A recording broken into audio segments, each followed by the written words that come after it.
Man, my question is it time for some people to go to jail or no? Is all I want to know. Like the pictures out, he made it back off the island. We're not disputing that. No water in his lungs, so obviously he was placed there. All of this went down at the judge's house, allegedly. The phone thing, everything, but there's new updates. There's even another friend that came out and had something to say. So I'm Jay Lava. I scour the internet so that you don't have to. We gonna go ahead and kick it off with Sam this time because he gonna segue into the uh, ABC joint with his friend. But go ahead, Sam, bust it down. Secret Service Sam here with a Nolan Xavier Wells update. And ABC was just at the spot. I'm standing here at the spot where the body was found on that faithful night. And it doesn't the mainstream media understand that none of us care for your acting anymore. They want real independent journalism who talks to them like a real person, not any of this Walter Cronkite situation. Nobody wants that. This woman here says it perfectly. They said nothing. She says the fact that the news keeps reporting nothing but some empty statements is very telling. Where's the facts? Where's the evidence? I don't want to hear any more statements or sentiments, only evidence. All these kids and their parents' phones should be reviewed for pictures, texts, and location timestamps. That will tell the real story. It's not that difficult. They are playing in our faces. And they gave no new information at all. It's just BS. You traveled all that way to basically stand upon that man's soul and just make a mockery of it. Here's what one of his friends, Trayston Shepard, said. They met about the girl, right? Remember the girl? They met that day, and it's kind of one of those things. He did come off that day that he really liked her, but that was the only time they had hung out was at Horn Island on July 4th. Right. And people are quick to point out, like, this kid, he's not emotional in this message, and he's saying, I don't understand. They never are, though. Like, ain't none of them been. And I mean, that's one of the things that's got me looking at this whole thing funny. For somebody to be then died in this situation, man, there's such a lack of emotion going on in this whole thing. Is that just me or what? Like, what's going on? Everybody's coming after us. He didn't want to show his face on the news. He's like, everybody's coming after us. Everybody's threatening us. Like, look, yes, the way these friends have handled this situation have been piss poor at best. Okay? Like, just come forward, tell the truth, tell what happened. And then everybody's talking about the one video that appears to show a fight. We know for a fact there is more than just that one video. These kids are hiding what happened on Horn Island. It doesn't make sense. His friend Trayston Shepard goes on to say, we all cared and loved Nolan, and nobody wanted to see Nolan die. Nobody wanted to see his life taken so short. He says taken. Was it taken? Or was it accidental? Because words matter. Yeah, they do. And I just don't understand why they're not detaining these boys. Why, Alacia Spencer, that woman, even if she's real or fake, it deserves to be investigated. You need to go find out. The police department in Mississippi, is this a real allegation or is it false? Like, what are they taking so much time on? Where is this autopsy? Where? Exactly. We need justice for Nolan Xavier Wells. And that's why, I was ahead of the curve when I made that medical examiner lady a devil on my Facebook channel. Because she still ain't dropped the joint yet. But I did want to show y'all this performance when he was talking about this Walter Cronkite performance right here at the spot where the very spot where the body was found. Check this out. From the very spot where the body of Nolan Wells was brought after it was recovered from the water.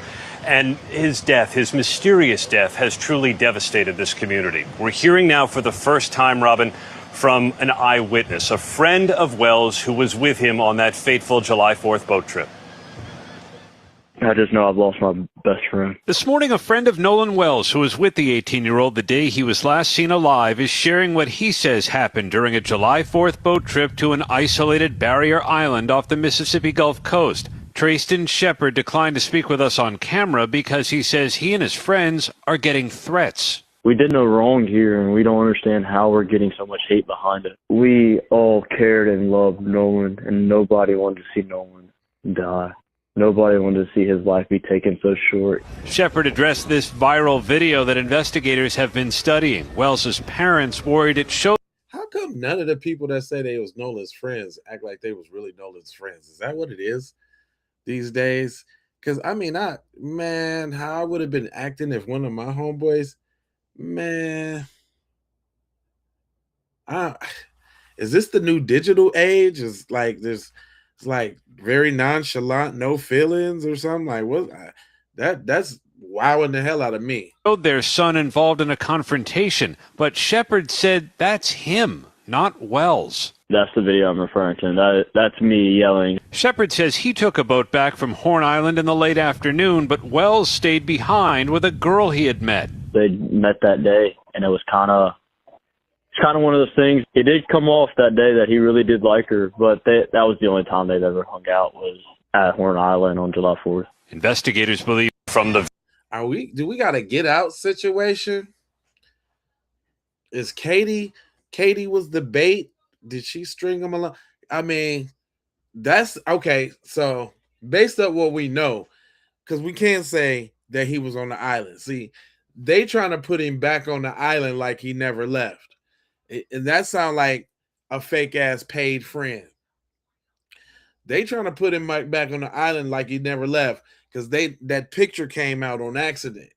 I don't believe that picture was supposed to come out. That's why there's gonna be hell to pay. Listen, that picture came out was an accident because they went back to dump his body over there on the joint, right? But he got off that island because that his mama said that his Life 360 was on the island and back off the island, and the Life 360 showed the time when you do everything. Right now, I can see all three of my children wherever they are, doing whatever they are, and when they're going to tell me when they show up and how fast they was going and all of that.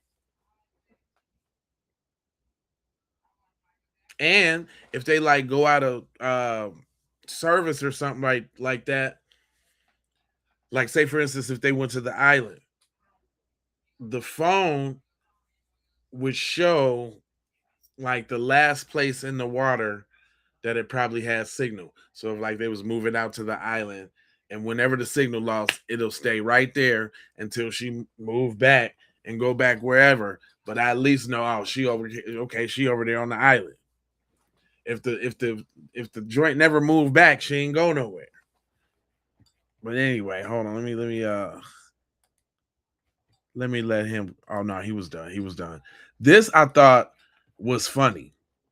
How they always asking us, is it about race? Do you think race might be a factor? Right? And I only played that like that because he got that funny little music behind it. So I wanted to skip that part so I can get to the good part. So you telling me you're in Mississippi, where the same place where they had almost 1,000 lynchings, right? You don't want to pay attention to race and race dynamics and all of these things, but now your son is dead, and now you have to bury your son.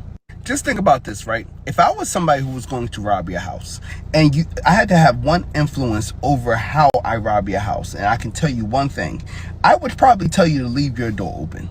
So I would think racist people would tell other people, don't worry about race. Race is not that important. Don't think about it too much. It's not that big of a thing. So it'll be easier to make sure your kid is floating in a lake somewhere. Right. You know how race does play a role in this situation? Even if you take the 3 white boys out.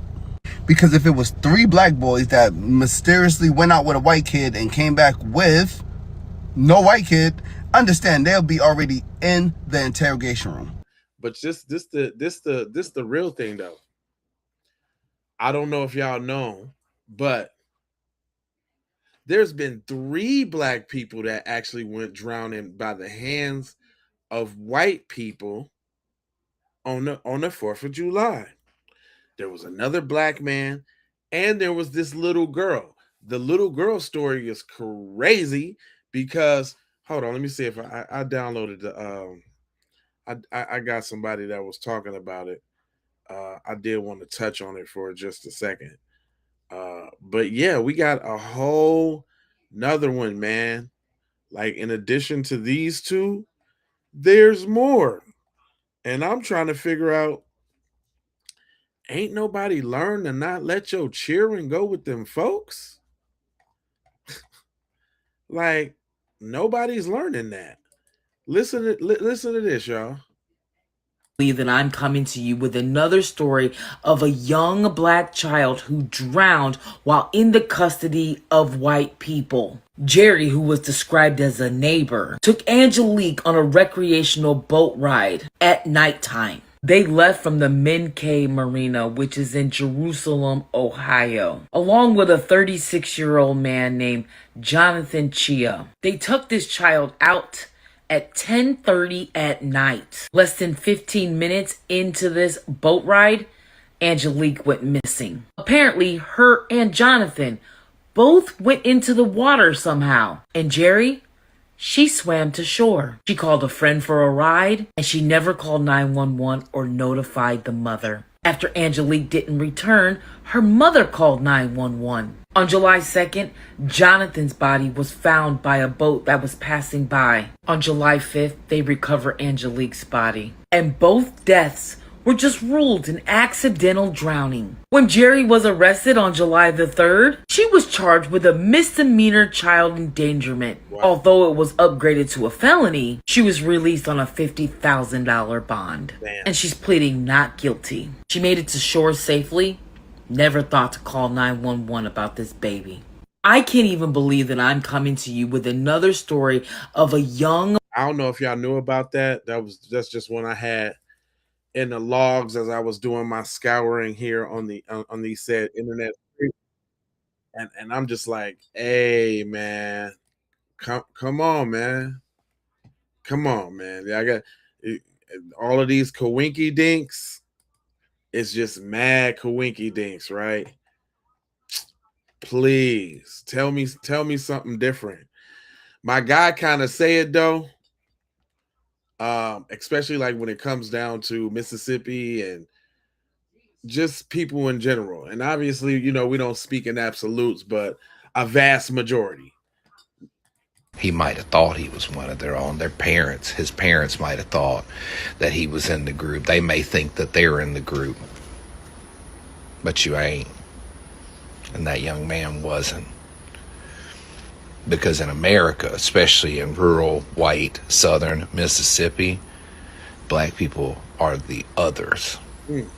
They are treated as the others. They are viewed as something other than us, other than human. Even in situations like this, where you may be getting free meals, you may be the star of the football team, you may be getting invited to go on boats and go fishing. Yeah. You may be getting your meals paid for, your plane tickets paid for by white people, but when push comes to shove, if you end up face down in the water, whether you were killed or you accidentally drowned, they're going to rally around each other. They're going to protect the group, even if it means you don't get justice. I mean, it can't be no plainer than that.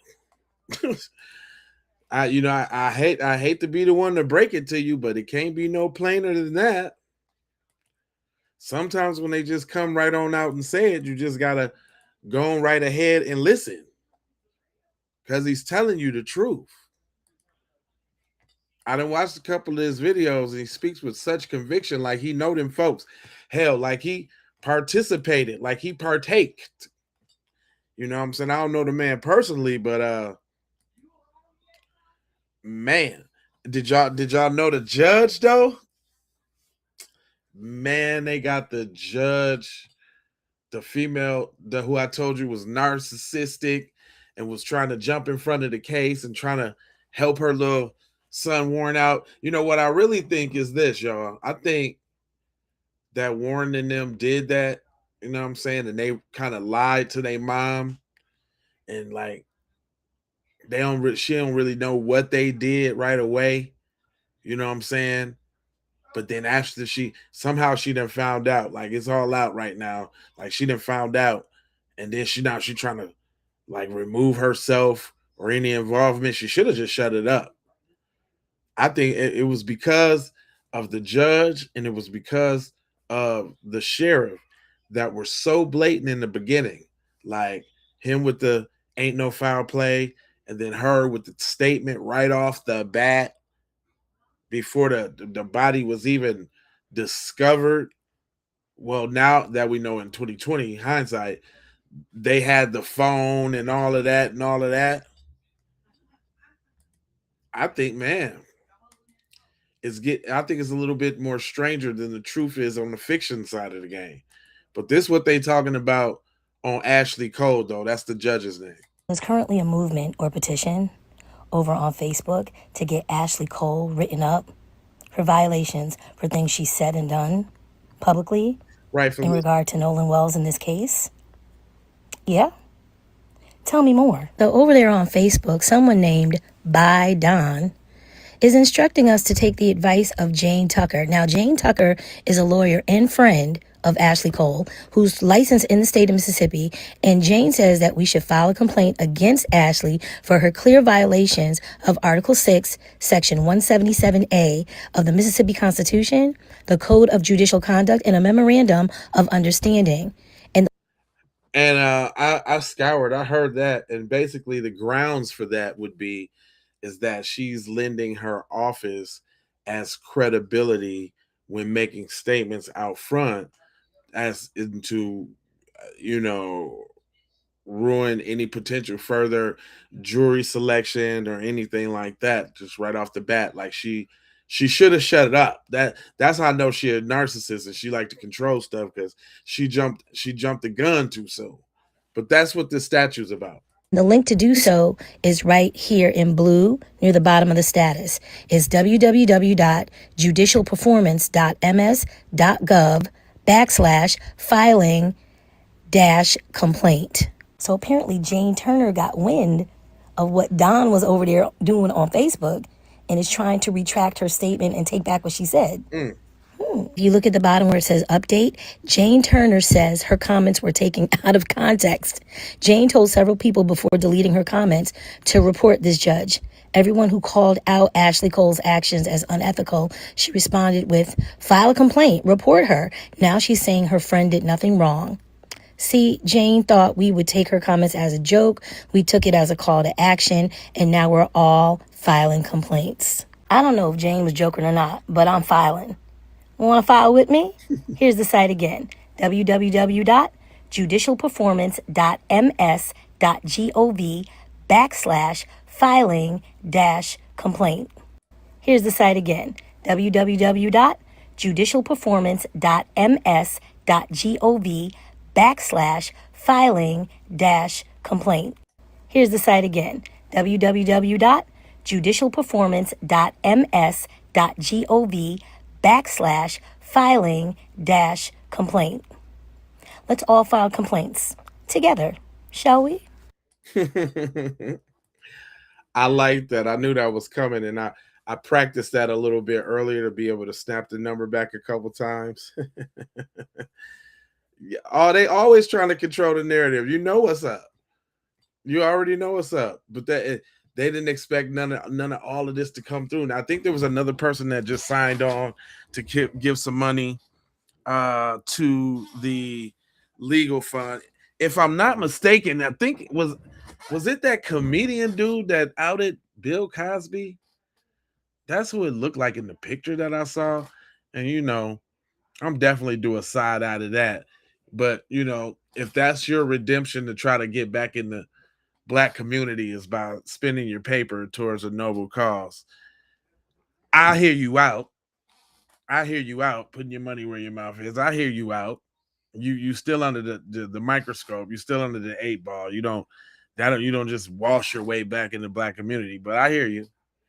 My man said there's more questions than answers, though. And I'm like, yeah, he had the right one. So you know how I do. Somebody asked me a question. They said, do you believe that the cops are in on all the lynchings that have been taking place over the last 10 years? And I'm like, absolutely. Absolutely. You got to remember that we're living in a surveillance state, y'all.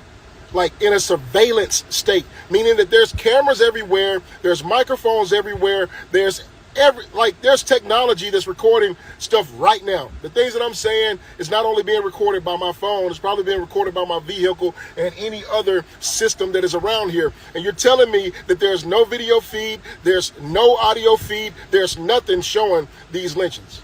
Nothing letting us know that any of this stuff is going on. They can't find footage, they can't find video, they can't find DNA, they can't find anything that connects anyone to these lynchings, to these public lynchings, to these night crusades, all these things where people go missing and come up dead. Yes. And then it's the thing too. Didn't I just do a story about all the mass white dudes that was on Washington D.C. Where y'all think they go back homes to all of these places where all of this little crap is happening? And the reason why they was covering their faces because they're your deputies, your sheriffs, your law enforcement, your judges, all of that, every bit of it. We're in a surveillance state, and yes, many of the authorities are part of it, whether it's the police officers, whether it's EMTs, whether it's judges, whatever it is. They are associated with a lot of these things. There's no way you can cover this stuff up unless you have some type of connection within this system. So like his judge's mom and all the favors that she's able to call from everybody throughout all the departments, that she been a judge for a while, been there. You know how people act about the judge and all of that. Boom, boom, boom, boom, boom. I don't want to hear it. But just keeping a parallel between these two situations, this came up with a very good point. Two young black men, two different states, both in predominantly white spaces, and both found in bodies of water. And both families say the same thing. They knew how to swim. And that's why the cases of Joseph Smedley and Nolan Wells isn't adding up for most people. Joseph Smedley was a 20-year-old Indiana University student whose body was found in Bloomington's Griffey Lake in October 2015. Officials ruled his death a suicide by drowning. He was discovered with a backpack filled with rocks, and investigators closed the case as a suicide. His family has spent years fighting that conclusion. Joseph himself even put on his Twitter account that he was not suicidal. Nothing is adding up to his family. Not the backpack, not the fact that he made plans with a girl, not the fact that he was last seen with his frat brothers before he went missing, not the fact that his car wasn't operating. And hold on, man. I ain't never hear the detail about the backpack full of rocks. Nigga, are you kidding me? See, at that point, man, it needs to be some other type of justice implemented. You understand what I'm saying? That is plain ridiculous. Not the backpack with the rocks in it. Jeez Louise. Seen with his frat brothers before he went missing. Not the fact that his car wasn't operating. And somehow he was found miles and miles away from his apartment. Now fast forward to 2026 and we have Nolan Wells. Nolan Wells, an 18-year-old college football player, disappeared after a 4th of July trip to Mississippi's Horn. With the stories, nothing's adding up. And also, they have not ruled out the fact that race might have played a role. Same with Joseph Smedley. His family has been very vocal and outspoken about how they feel like it was not handled properly because he is a black young man. What do you think? Two young black men, two different states. That's 3 cases, y'all. I'm going somewhere with this. That's 3 cases, y'all. And sis say it's just one reason. This is a tough one. I'm not like this no more. I used to be like this, so I can understand. But she's totally right. Stop sending our black and brown babies with these all-white groups. As someone who has a lot of cultural competence training, it's my duty, and I don't care, to be culturally competent and tell black people, stop giving white people the benefit of the doubt. No, sometimes we're too nice, we're too understanding, we're too empathetic. But the reality is, they don't give a fuck, bro. They passing that shit down to their kids. And unfortunately, we don't believe in instilling hate or fear in our kids' hearts and minds, but everyone isn't kind. That right there, when she said that, that kind of, you know what I'm saying? Like, I thought it, you know, like, even me growing up, man, my mom and dad didn't tell me, you know, don't mess with white people, or, you know what I'm saying? Like, they ain't never tell me no nothing like that. But yet still in life, I got into a whole bunch of situations where I found out where you shouldn't really be dealing with them folks like that. Like, folks got to really prove they down and they F with you for you to do it like that, you know? But that's, and because of a lot of us wasn't built grew up like that, we tried well, not me, but most people tried not to inform their kids of the ills and the situations and all of that that's going on. That was one thing I was really big on, you know. Matter of fact, I remember when we talk about this one thing, I remember a time when my two girls, right, they had this little white friend downstairs that had this little brother, right? And you know, I used to tell them, boo, boo, boo, boo, boo, blah, blah, blah, watch yourself, this, that, and the third. And so one day they came at me and they told me, this was a great teaching moment. They told me, they came back upstairs, they was mad a little bit. I'm like, what happened? And they was like, yeah, we just stopped talking to old girl because she was, you know, acting kind of funny. Why this little girl wrote a letter to them calling them niggas and shit like that, right?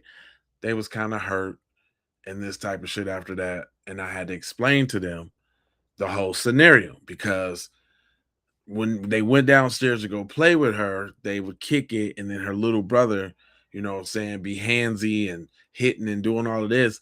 And then when they try to check him, like, she get mad, like she could, like, they couldn't check her little brother for doing what they was doing, and they was like, nah, like it ain't happening like that, dad. But then when she had wrote that letter calling them all type of names, and they was hurt, I had to sit them down, and I had to understand. It was sad. I was like, listen, that's what her mama and her daddy teaching her about how to disrespect people of our color, black people. Like, they don't rock with black people like that, and you can tell. You got to be aware of who is rocking with you like that. I'm like, it's pretty oppressive for your friend to allow her little brother, you know what I'm saying, to mess with y'all and then get mad at you when you want to stand up for yourself. You know what I'm saying? And like, that's not somebody you should want to be around, you know what I'm saying, if they can't protect you. You know what I'm saying? And they learned that lesson really early. Now I got to deal with my 12, 13-year olds. Like, she on this um what you call anime, you know, K-pop, this, that, and the third. You know, she go to a school that's probably predominantly Mexican, I would say. I mean, it's some black students in there, but it's real Mexicano. But she, you know, she didn't already got it, got the little white friend. Matter of fact, this is the same white friend she asked to go spend overnight over her house. And after looking at her parents and all that, I was like, hell no. But then she found out that because the little girl was talking about her behind her back because her locks and this, that, and the third. Like, these kids is out here learning these lessons. Like, the whatever these parents is teaching their children, they are exhibiting that out in the world early. And y'all know, y'all didn't had some of that happen to y'all when y'all was a shorty. I remember, I mean, the first time I guess somebody was racist to me blatantly in school, I didn't even really understand what he was talking about, but I knew I didn't like what he said because all the little white boys said it was funny. But he said, I'm in California, is on it, and keep up the great job. Thank you. Thank you, sir, for sure. Man, listen. When I was a shorty, the first time a dude said your mom is a Hershey bar. And everybody started laughing. Now, of course, they was all white, but I didn't even know what he was talking about when he said that. I ain't know what he was talking about. He said your mom's a Hershey bar. I mean, it wasn't until later I realized, you know what I'm saying? And this is in Blue Island in Chicago in the suburbs. So you should already know Chicago is one of the most segregated places in the country, right? But I mean, there was other situations coming up as a kid too. Like, I'm pretty sure everybody on here that had a little situation like that. For real, for real. Let me let her go ahead and cook out. They may act nice, but they aren't kind. Right. We need to protect our black babies, period. Hate me if you want. If you see a black and brown child, a minority. Oh my God. Now let me tell you why I knew she was going there. I was trying to get a sister the benefit of the doubt to see if she was on some black first. But as soon as I seen a little bit of the studdish behavior, I knew there was going to be some multicultural. We need to look out for everybody. Don't give me that starting off talking about protecting our black babies, this, that, and the third. Now you want to add brown and minorities. Now it's probably going to be queer too. Hold on. In a white group, just be more vigilant. She damn near wanted to say queer too. But you know, she ain't the only one to do that. Everybody do that. Everybody talks about all of our pain and trauma to add it up, right? And then as soon as they add it up, when you really feel it, oh, that's messed up, they drop somebody else in there to tag it right on along. I can't stand that. I don't know about y'all, but it chaps my hide each and every time. You said you just came from Blue Island this afternoon? Yep, I used to live over there on the 125th and over there by the railroad tracks, the apartments down there by the railroad tracks. I used to go to Kennedy Park, I think it was, where the little pool at. I used to eat Beggar's Pizza, nigga. What you know about Beggar's Pizza, cuz? I used to go to Kerr Middle School and Paul Revere grade school. Yep. Little Blue Island, dog. Little Blue Island, man. I know where you tapping in from. Yeah, man. Send me some Harold's chicken, nigga. Straight up. Dry ice me some Harold's, man. I need some Harold's, dog, in my whole life. You know what? Speaking of that, though, like, have you ever had Uncle Remus? Because for so many years, man, as a Southsider, I ain't know about Uncle Remus on the West Side. And my ex-wife, we went to like one of her uncle's funerals or something like that. And we was on the West Side and we want some chicken. And we got some Uncle Remus. And that sauce, man, you can't compare it to Harold's, but that sauce is 5-5. I really need to go back just to get some of that, just for the chicken, for real, for real. Go holler at my cousin and all, but yeah, man, I'm Chicago, man. I also live in Memphis for a long time too, for like a year and a half, 2 years, in Orange Mound, Tennessee. That's where my daddy from. Yes, sir. But she just killed me. She killed the whole vibe with the multiculturalism. Like, I don't want to hear that. Because now she's going to go right back to black people for impact. Check her out.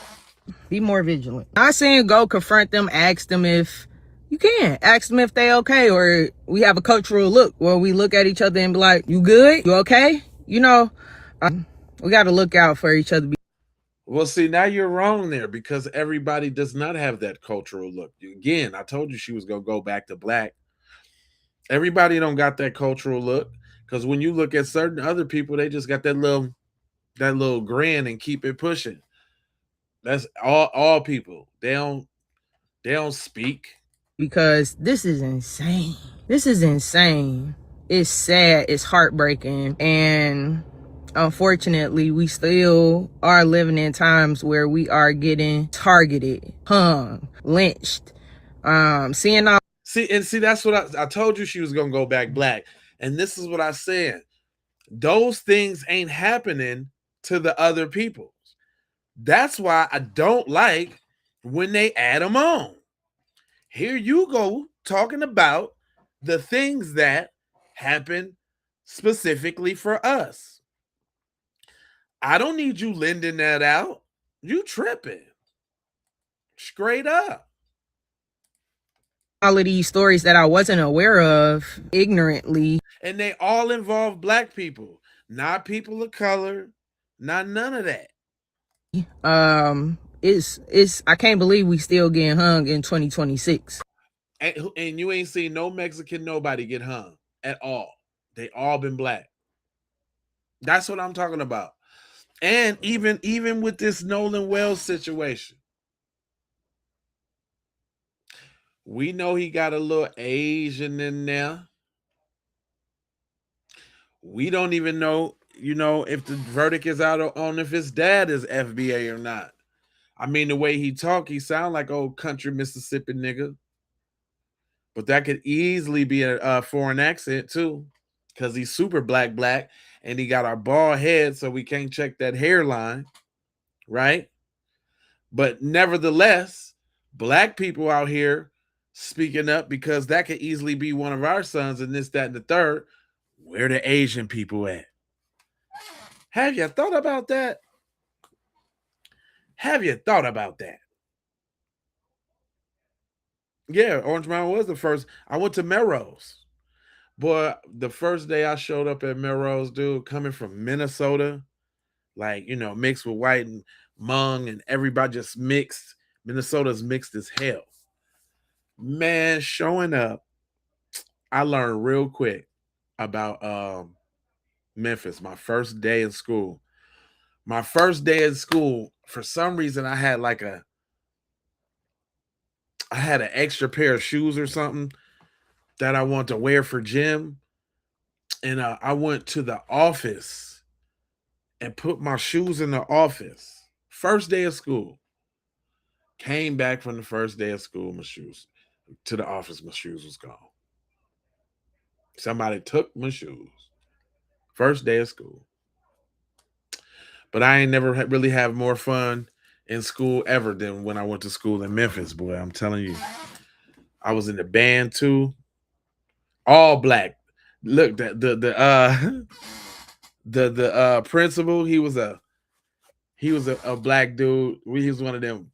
Come in now, boy. One of them. He was a character. He used to sip a little bit too, because he was always chewing gum, trying to hide the smell.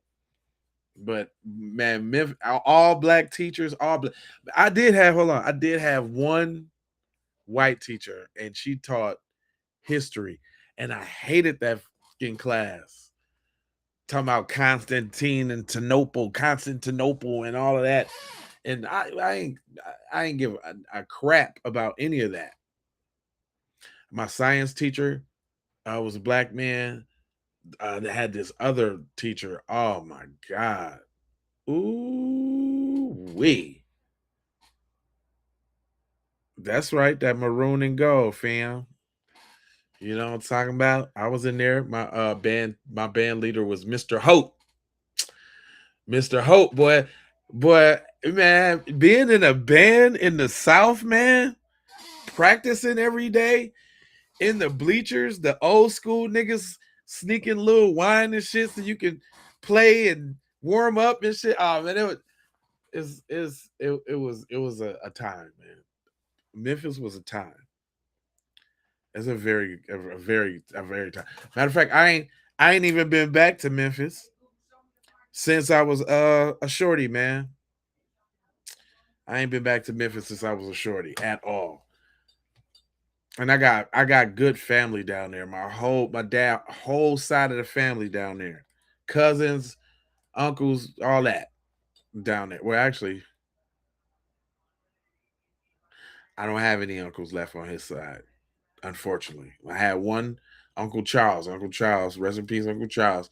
He passed earlier this year. Matter of fact, yeah.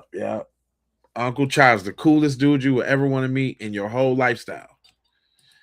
Word to Uncle Charles right now. Anyway, moving right along. Y'all know how I get. It'll be story time in just a minute. But old girl was talking about the autopsy. Why the autopsy ain't came out yet? What's up with that? Jackson, Mississippi, medical examiner's office, and the sheriff's department. Pull up a chair, because y'all need to hear this. It has been a week as of today since Nolan Wells' body was recovered from the shores of Horn Island. Right. And y'all have already done y'all autopsy. Now, I get it, toxicology reports and all of that, but this case is of high public interest, and so it should have been expedited. Pushed ahead of whatever cases were already in process to get this information out quickly, because it's in high public demand. And if y'all think y'all gonna wait until after Ben Crump and the family release their independent autopsy so that y'all could go ahead and click and delete whatever it is that you was originally going to put out there to try to make it match up and align up with theirs, and we going to let that slide as the public, I'm here to let you know, we the people are not going to fall for it.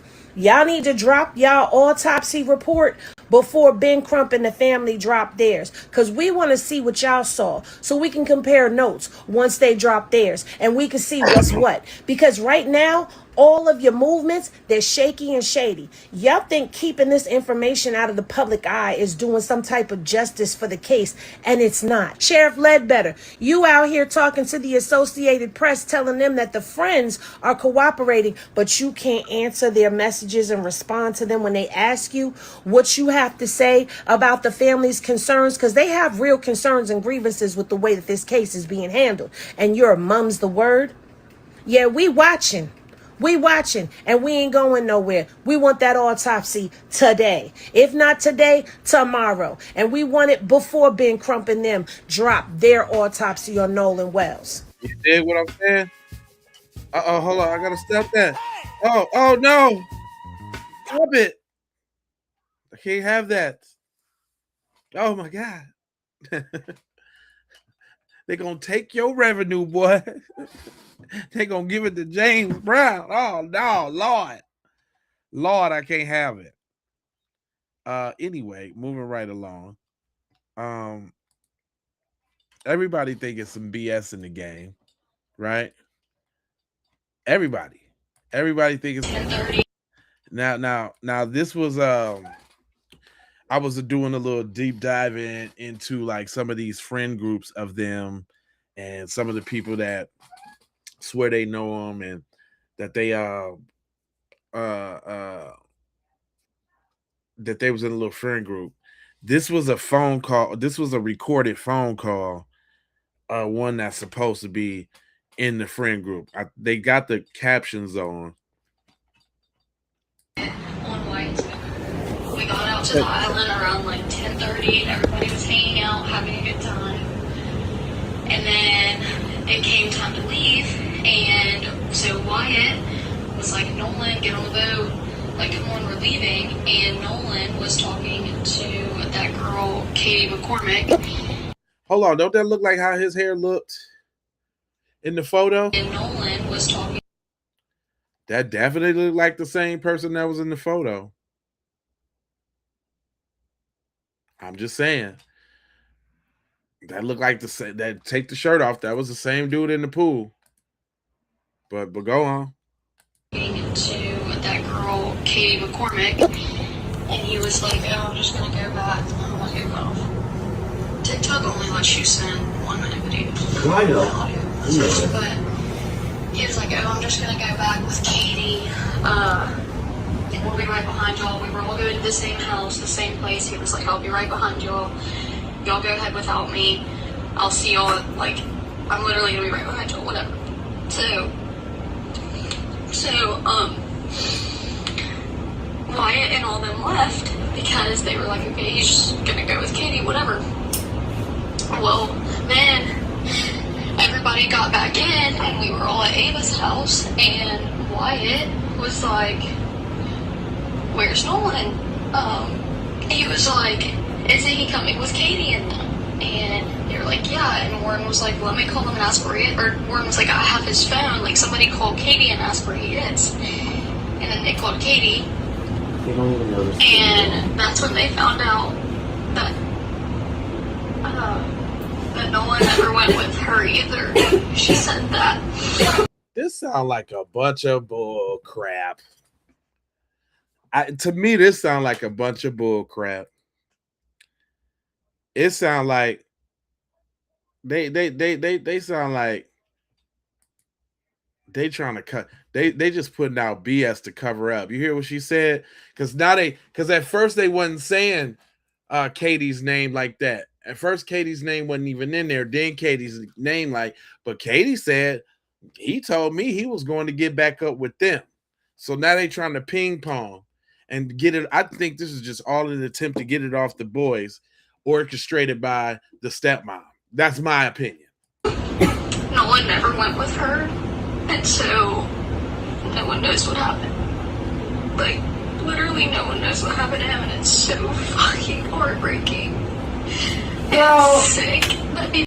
So you saying everybody didn't know Nolan? He holding trophies. He was at the packed out stadium doing football, doing touchdown dances. I don't know. Okay, more and more though, the jealousy more and more the jealousy stands out because what he was finna go get into and how he was already just super dope and he was probably knocking down Katie's left and right. And they was like, we're gonna get him, man. I was supposed to have babies with Katie, man. That was my girl, man, my chick. So I'm thinking a lot of this. That's right, Tanya. Justice for him. He said, why if he's getting threats now? This one, it's all, hold on. Let me just hear what she got to say. Let me go back a little bit. Really, no one knows what happened to him, and it's so fucking heartbreaking. It's sick that people are sitting there blaming that on Eric and all them, like his childhood best friends. Like, it's sick. Girl, you don't even sound like it's bothering you at all. It is sick. Them little Mayo tears, girl, if you don't get up out of here with them. And none of them would ever do that to him. And, like, people are literally texting me, like, threatening me and shit. It's like, I don't know, it's just so upsetting. It's just so upsetting. Shut up. It's so upsetting. I don't believe, man, that sounds so unbelievable. Like, if there was something not to believe, it would be that, what she said. Because that ain't it. That ain't it right there. It was a piece about Nolan's friend on the interview he gave, but I wanted to kind of dive a little deeper into that. So hold on real quick. Let's see what this is about. I just know I've lost my best friend. This morning, a friend of Nolan Wells, who was with the 18-year-old the day he was last seen alive, is sharing what he says happened during a July 4th boat trip to an isolated barrier island off the Mississippi Gulf Coast. Trayston Shepard declined to speak with us on camera because he says he and his friends are getting threats. We did no wrong here, and we don't understand how we're getting so much hate behind it. For decline. That's what I wanted y'all to see. That's what I wanted y'all to see, what he looked like, what the dude was looking like. Because somebody, his face, they was like he declined to be on camera, but the other one didn't have his face. That's why I grabbed this video. Because this is who we listening to. Now look at Cuz right there.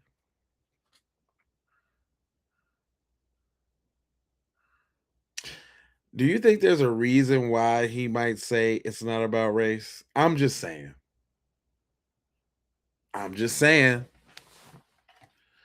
Is there a reason why you think Cuz right here might say that it's not about race?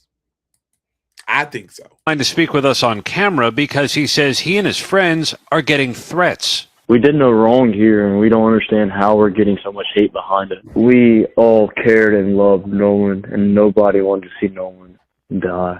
Nobody wanted to see his life be taken so short. Shepard addressed this viral video that investigators have been studying. Wells's parents worried it showed their son involved in a confrontation, but Shepard said that's him, not Wells. That's the video I'm referring to. That's me yelling. Shepard says he took a boat back from Horn Island in the late afternoon, but Wells stayed behind with a girl he had met. They met that day, and it was kind of one of those things. It did come off that day that he really did like her, but that was the only time they'd ever hung out, was at Horn Island on July 4th. Investigators believe Wells drowned and say there were no immediate signs of foul play.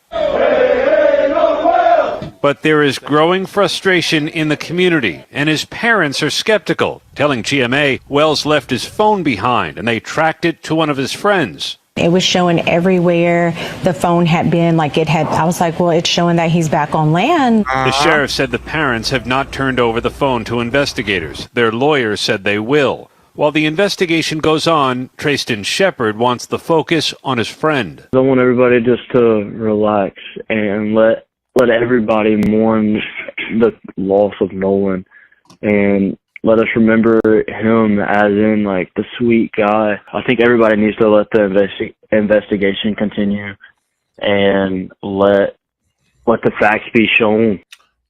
Man, what teenager talk like that? That's sus as hell.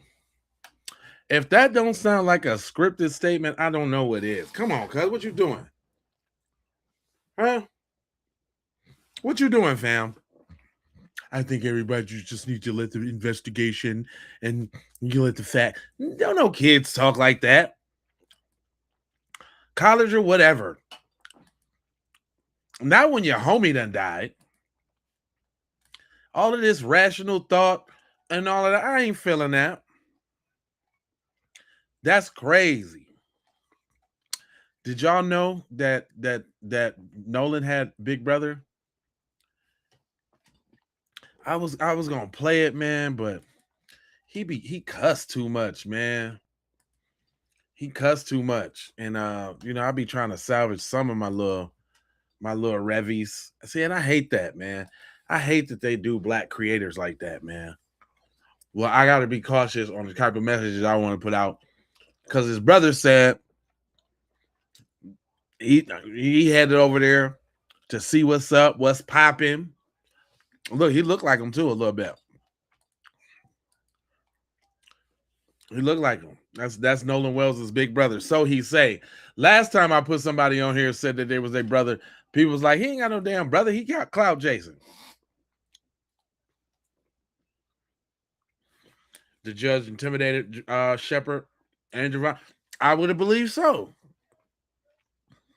Listen, just like the people in the Carmelo case.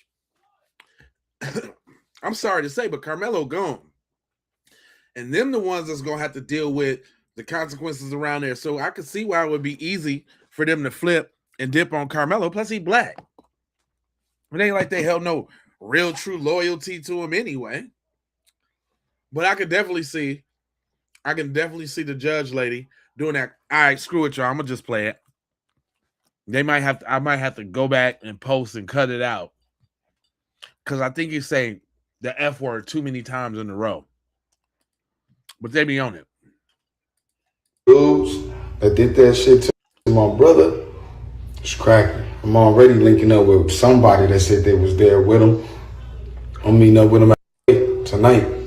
They got me fucking where the fuck they I need they whole because we ain't going out like that. Like what the fuck I'm hearing all these hangings and drownings and shit of our kind, and I don't know what the fuck going on. But I'm his brother, and I just gotta say that you motherfuckers got coming. Fuck a hunt for y'all. Fuck sleeping around this bitch. You talking about? When I find out what the fuck is nigga, nobody's fuck you mean. Hit this when I'm finding. Is that his brother, y'all, for real? That's not his big brother. Same cloud check. That's the same dude. Don't tell me I got again. That's the same dude, cuz. You know, I do so many videos, man, and I don't be remembering the faces and shit. Like, man, that's the same nigga, man. I'm gonna have to go back and check the files, man. God damn it. Damn it. I got. I feel real bad. Because I try to keep some journalistic integrity here. But see, that's why we got smart individuals like yourself in the chat to keep me on track. And shout out to, I forgot who it was the other day that gave me a little tighten up in the comment section. Listen, I'm not above reproach. You know what I'm saying? I'm not perfect and I'm not divine. And I do mess up sometimes. So if you see a player slip, don't trip to hit me on the hip. You know what I'm talking about? Moving right along. This Buster, little clout chasing ass Buster. What provoked? The internet's a strange place these days. Some of the things that you think people just wouldn't do, niggas be doing it with no shame. Like, that's like a no shame. Damn, that's the same damn dude. Thank, man. I appreciate you, fam. See, I got my folks. See, that's what it takes. I got my folks looking out for me, so I don't be out here on the goofy side of the game. You understand what I'm saying? Let us remember him as in like the sweet guy. I think everybody needs to let the investigation continue. Don't know. And let the facts be shown. Shepard has spoken with the police guys, and the sheriff told us that both he and all of Wells's friends have been cooperative. We're still waiting on the results of the official autopsy and the independent autopsy. The family has... How is that, too? How is that? How far does Cuz's mom's reach go? Just because they took it to Washington, D.C., doesn't necessarily mean nothing, especially if you think about the implications of what's actually going to go down with everybody on the department. Like, we got a lot of people who try to push narratives, and they're out here on film. They went on the record and said, no, it looks like a drowning, no suspected foul play, even before the damn body was cut up good on the damn table. You know what I mean? He said, think about why you think they had to look at Nolan's dental records. I think listen, the funny thing about it is look, yeah, he keep getting away, fam. The funny thing about that is remember when I had played that channeling? That's what old girl said, man.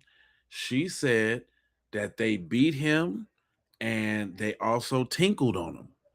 And now that the stuff is coming out, this was, I don't know, man. I don't know. Is that life imitating art or art imitating life, right?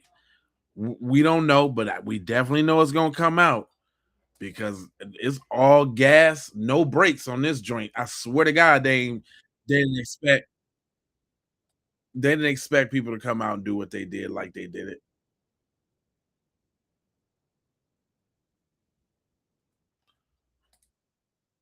Okay, hold on. Hello, I was doing a little scouring real quick, and this video caught my eye. He said he know exactly who did it. Let's hear this. You know what? I'm gonna tell you exactly who did it because I figured it out. I know exactly who did it, and I'm about to show you.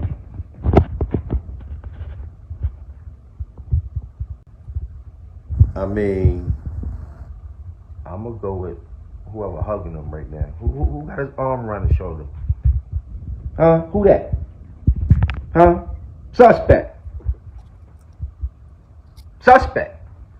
What y'all think? Or we can go with them. Or we can go with all of them.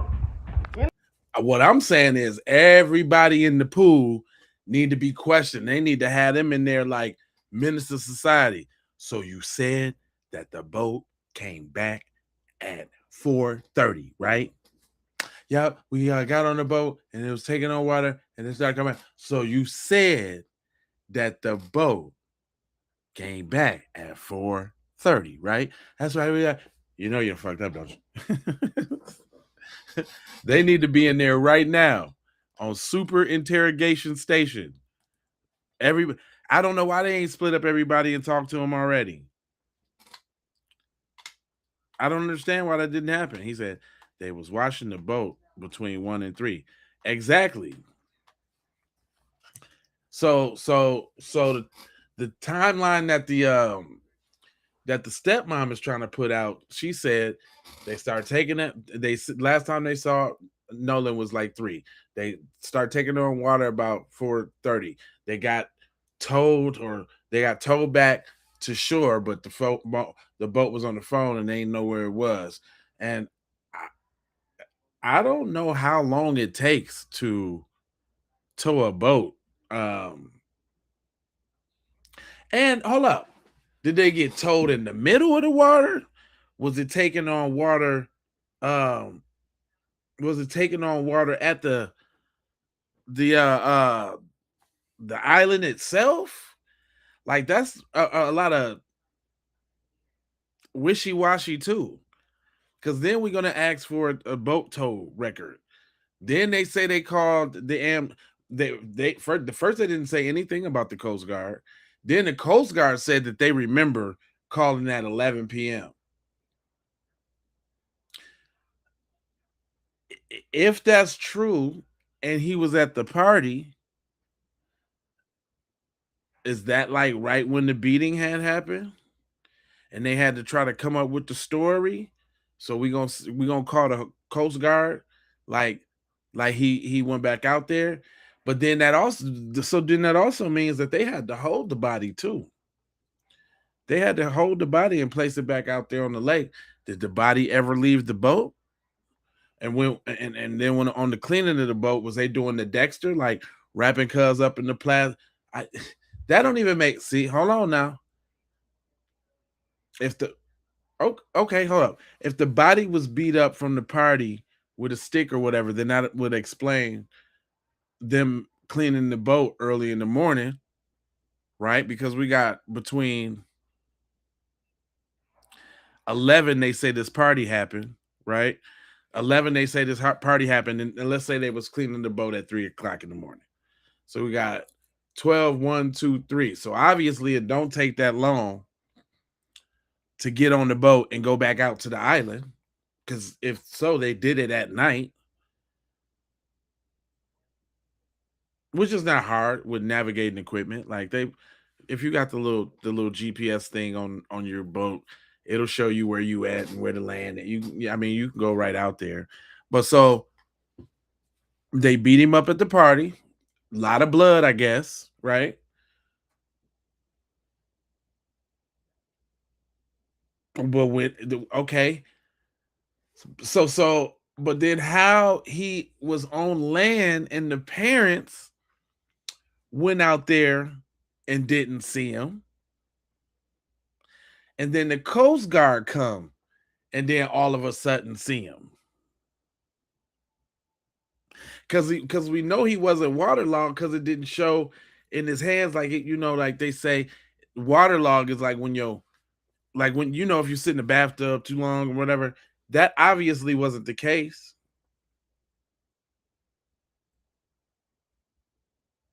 Because they say when you get waterlogged, hold on, I had a video on that.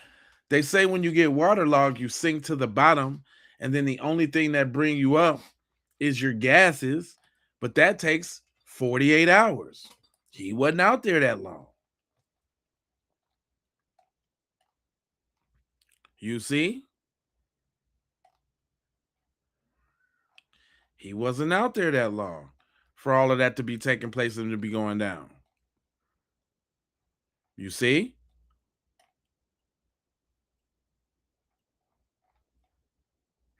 And then, okay, I'm saying if they beat him all in his face,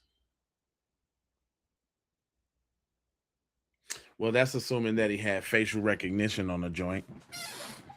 But I mean, he could have easily had a thumb, and if you got the body, you can do the little thumb joint, right? Right. Um, I don't know, man. I think I'm a very intelligent person sometimes, and I try to put everything. They said they cleaned the boat after they took him back to the island, but okay, Sosis, I feel that. But then the parents went to the island. He was on the boat the whole time. Okay, but listen. Okay. Listen. Well, hold on. Okay, because we do got a timeline. Remember, the dad said that he got a call at about 5 in the morning from the coach to go look on the island.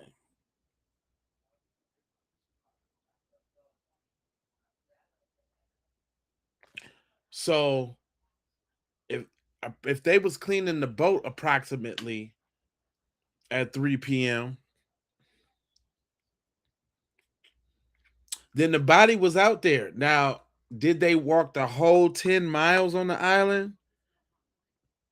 We don't know. But then the Coast Guard people and them came out with the drones and all of that. You see, he said, "Facts. Just stay away from their kids, close." Of course. The thing is now, like, okay, so then the body had popped up, but when it popped up, it was on land. So I'm willing to say, because they said they found it on the northmost point of the island. I'm willing to say that I mean, I guess there wasn't no possibility they could walk the whole 10 miles. Although I would have searched every inch of the damn island. But whatever they did, they was there until the Coast Guard people came, right? And then the Coast Guard people came and they found him on the island. So we got a short window from when this party he was on the boat while looking for him. He came up the next day. Yeah.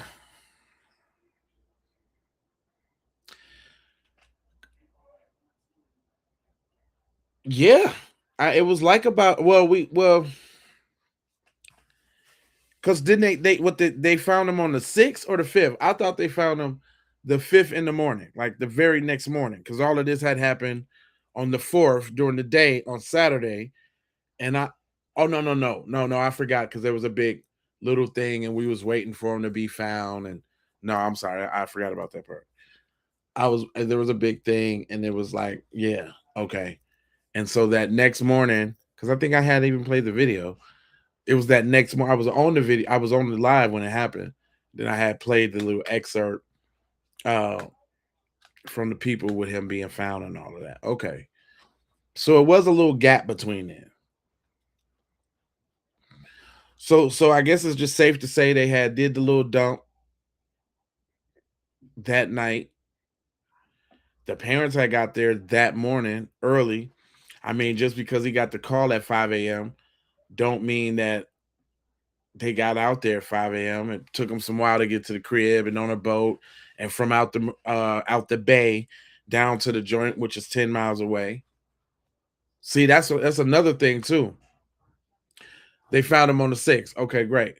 So the dad's went at 5. He came up the next day. So they went at 5 o'clock on the 5th, and he was found on the 6th. Yeah, okay. Okay. So of course he wouldn't be there. We need to figure out what day they was washing the boat. Or what could also be true. No, well, hold on, y'all. Wait a minute, y'all. If we go back to the video, I swear I can remember. This is where I'm getting this from. I remember the dad saying that him and the coach went to the lake to look, and then they stayed there, and the Coast Guard came up while they was there. That's how I understood it. I could be wrong. So that would mean that they didn't go look until the 6th then. Or the Coast Guard looked on the 5th too.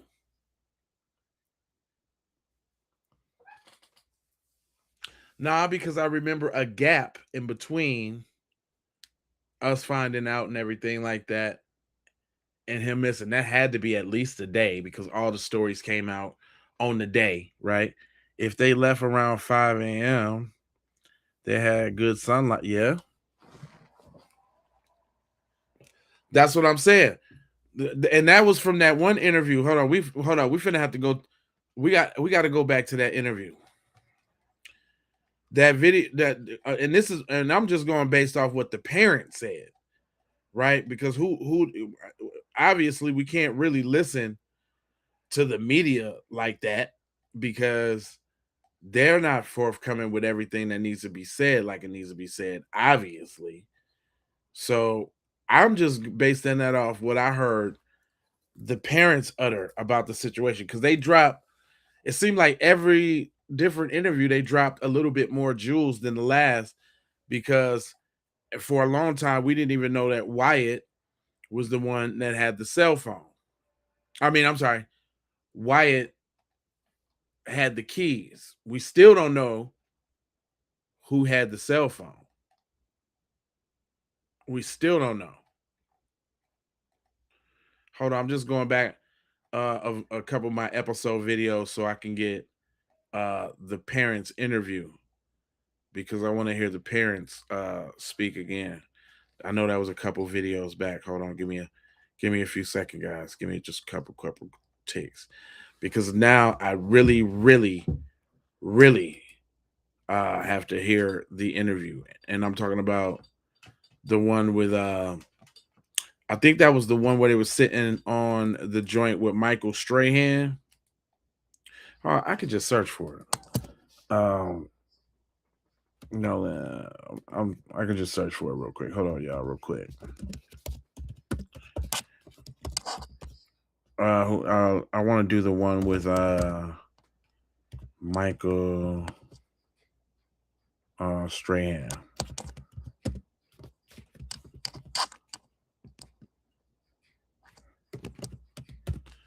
Let me see if I can just search for it like that. Okay, hold on. Here we go. Oh, hold on. No. She was talking about the media. That was a good video too when she was talking about the media literacy. I ain't gonna lie. More on the mysterious death of Nolan Wells. We're joined by because I got more on the mysterious death of Nolan Wells. We're joined by his parents, Christine and Elmore Wansley, as well as their attorney, Ben Crump. And before we get started, first off, I want to thank you for being here under these circumstances. Know how extremely tough it must be, and we can express our how sorry we are for you and your family. In with you, did he check in with you that day? Come back with fire. Do not separate from the group right before you lock down and get ready for the season, because they tracked this phone on Life 360. So Life 360, but when I received the phone call from Warren, I immediately called my friend Toshima and I said, hey, have you... So Warren was the first person to call. Oh, whoop-de-doo. You talking about the judge's stepmom? Of course Warren's going to be the first one to call. So that's sus in itself. Go on. You guys see Nolan, because her two sons, Jalen and Javon, they grew up together. They played city league sports together. When they got into school, they played sports together. And so she was like, hey, okay, the boys were pulling up the location from Snapchat. So the Snapchat location looks completely different than the Life 360 location. So when I pulled up Life 360, it was different. It was showing everywhere the phone had been. I was like, well, it's showing that he's back on land. I'm not. He's like, but no, he didn't come back with us. So he was back on land. Now they tried to be like, See that little phone call video I had played? This is trying to corroborate that story that he didn't go back with them. And why are you just blaming his friends? It's disgusting. But that's not what the joint show. That's not what she's saying though. Us. Well, how were you able to get the phone? So we tracked it, and my friend Tashima went and picked it up.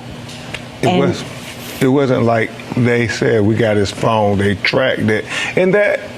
Notice how now. See, if y'all know, you know. Notice how he took over. He didn't let them tell you where they got the phone from.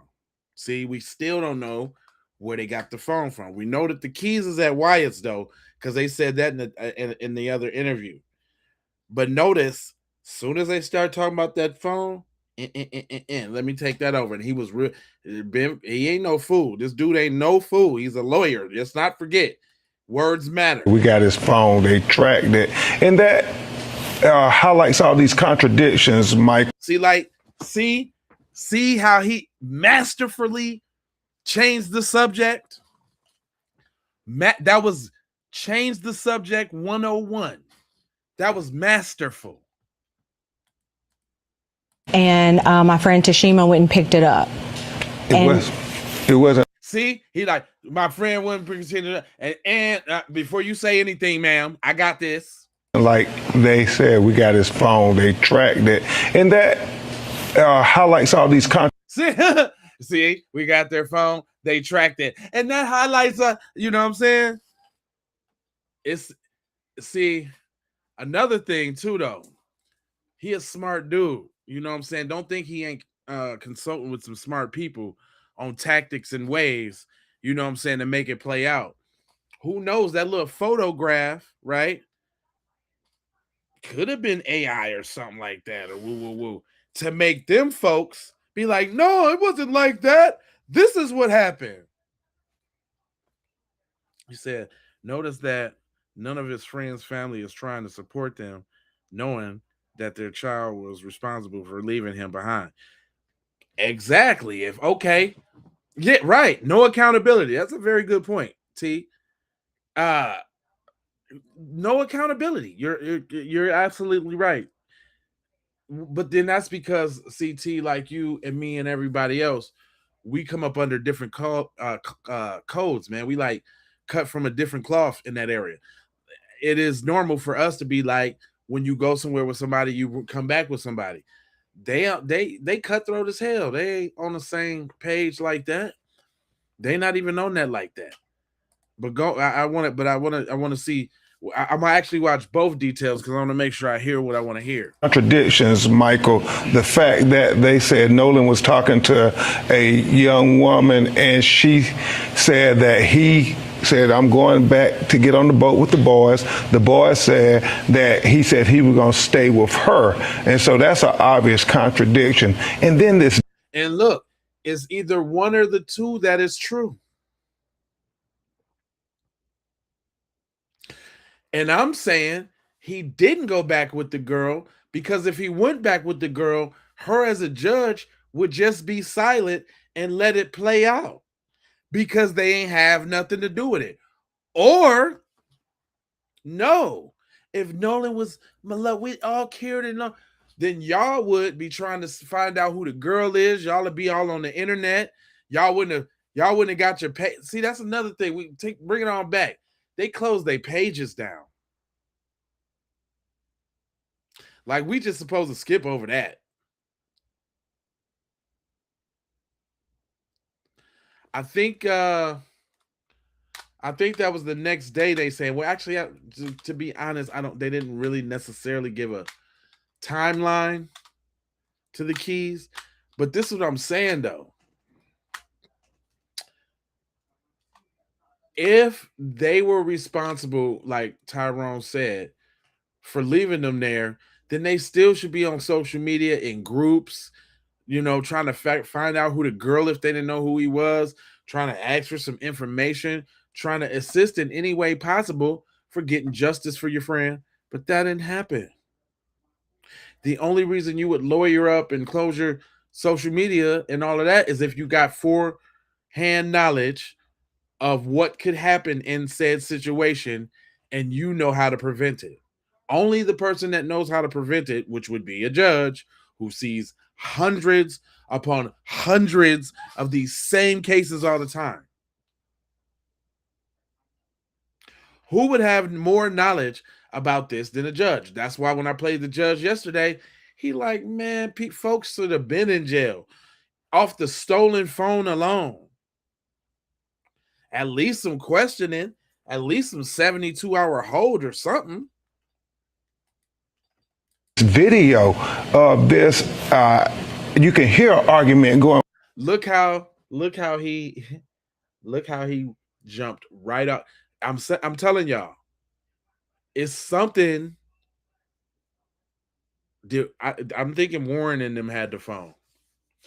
If that was allegedly where the party went down, because notice they didn't say who they got the phone from. I'm gonna play this for a minute, but I'm gonna find that in other interview because that's where he dropped the little whoop about the keys and all of that. And I want to hear what he say about the phone. Nolan is saying, give me my freaking phone. What are you freaking doing? And so then his phone ends up missing. I don't know any teenagers, Michael Strahan, who says, if you believe that story, I'm going to stay behind and I'm going to leave my phone. I mean, no young person leaves their cell phone. And so then there's so many things their parents were telling us about, even why didn't his body wash up with the tide on Sunday? Why would it come on Monday? It's not adding up. And that. Okay. So there's confirmation on that.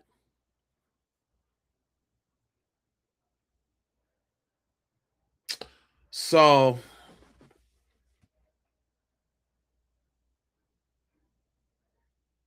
he made it off the island. He went to the party that night. They beat him up.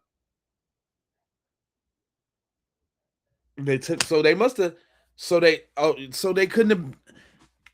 They had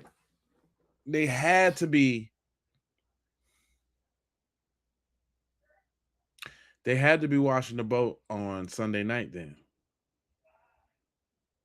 at 3 a.m.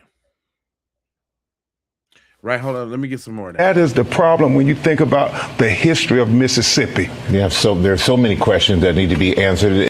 He's a smart ass dude, man. He sideswiped all of that shit so quick. This dude, Big Crump. Hey, I'm gonna tell y'all no lies, no story. I got his card in here for real. He got a nice white ivory card.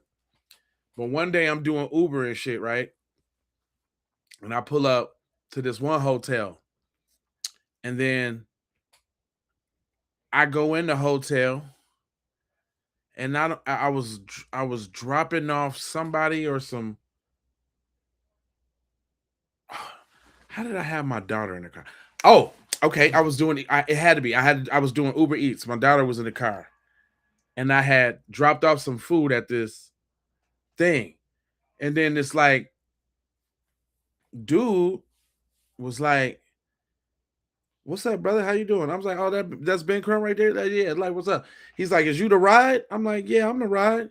He was like, "All right, then we with you then. We with you." I'm like, "All right." Man, I end up taking Ben Crump, me and my daughter, Ben Crump and two of his like assistants to like, he got this new office in Vegas. I end up taking them there. We talking woo woo woo. My daughter she always do. I told you she was on her anime. We usually go get sushi from Whole Foods, the little sushi pack. And so blah, blah, blah, blah. I talked to him. I asked him a bunch of questions. I heard how he actually got down. And like he had a female with him. You know what I'm saying? He had pulled out a black AMX card. Whatever. Long story short, I ended up dropping him off. Cuz gave me $80 for the ride. It wasn't even that far. You know what I'm saying? He was like, he gave me $60 and he was like, he'll go an extra 20 to get her that sushi she want. So I can't really say nothing bad about the man. Like my real heart won't let, like he looked out because he jumped in my car like just off of this right here. I mean, obviously I had the Uber sign in the window, so he knew I was doing Uber. But yeah, he spent with me. Like I hit him up to do an interview on the show way back in the day, and kind of got a little bit of run around. You know what I'm saying? I didn't really.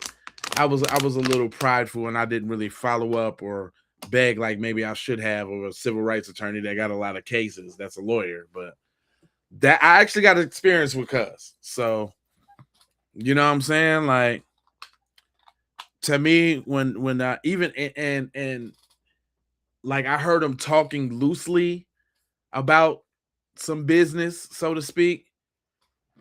And when I heard him talk, he talked like a black ass man. Like how you see him talking like on his news, he don't talk like that. Like he don't talk like that in regular. He a real nigga. Nigga. Like Ben Crump is really a nigga. So I can't really, shout out to him, man. We all got to get this paper. Only thing I would say that I didn't agree with or I don't agree with, it just seems like when he show up, the victims start taking race out of it. You know what I'm saying? But see, rightfully so, because he don't want, I guess he don't want the damage or I don't know. I don't know what it is. I can't think for the brother. But that's my only gripe with him. You know what I'm saying? Like truly. But let him I want to hear some more about just these intricate details, and then I got the other interview pulled up too. And is there anything you'd like people to know about Nolan? What would you like them to know about your son?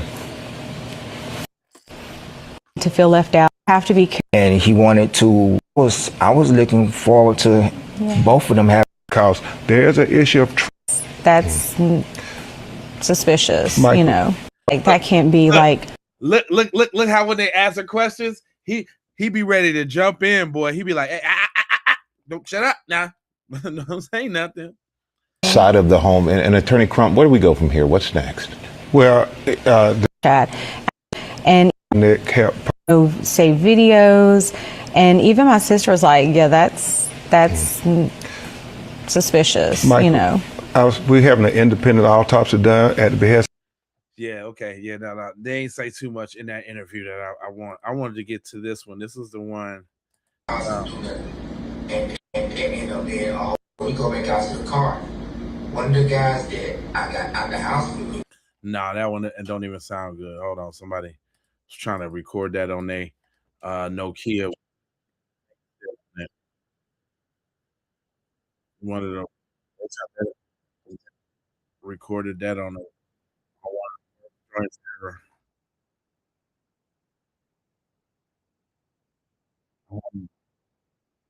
on real quick. He was on Roland Martin too. I didn't know that one. I didn't see the Roland Martin interview. I didn't see the Roland Martin interview, y'all.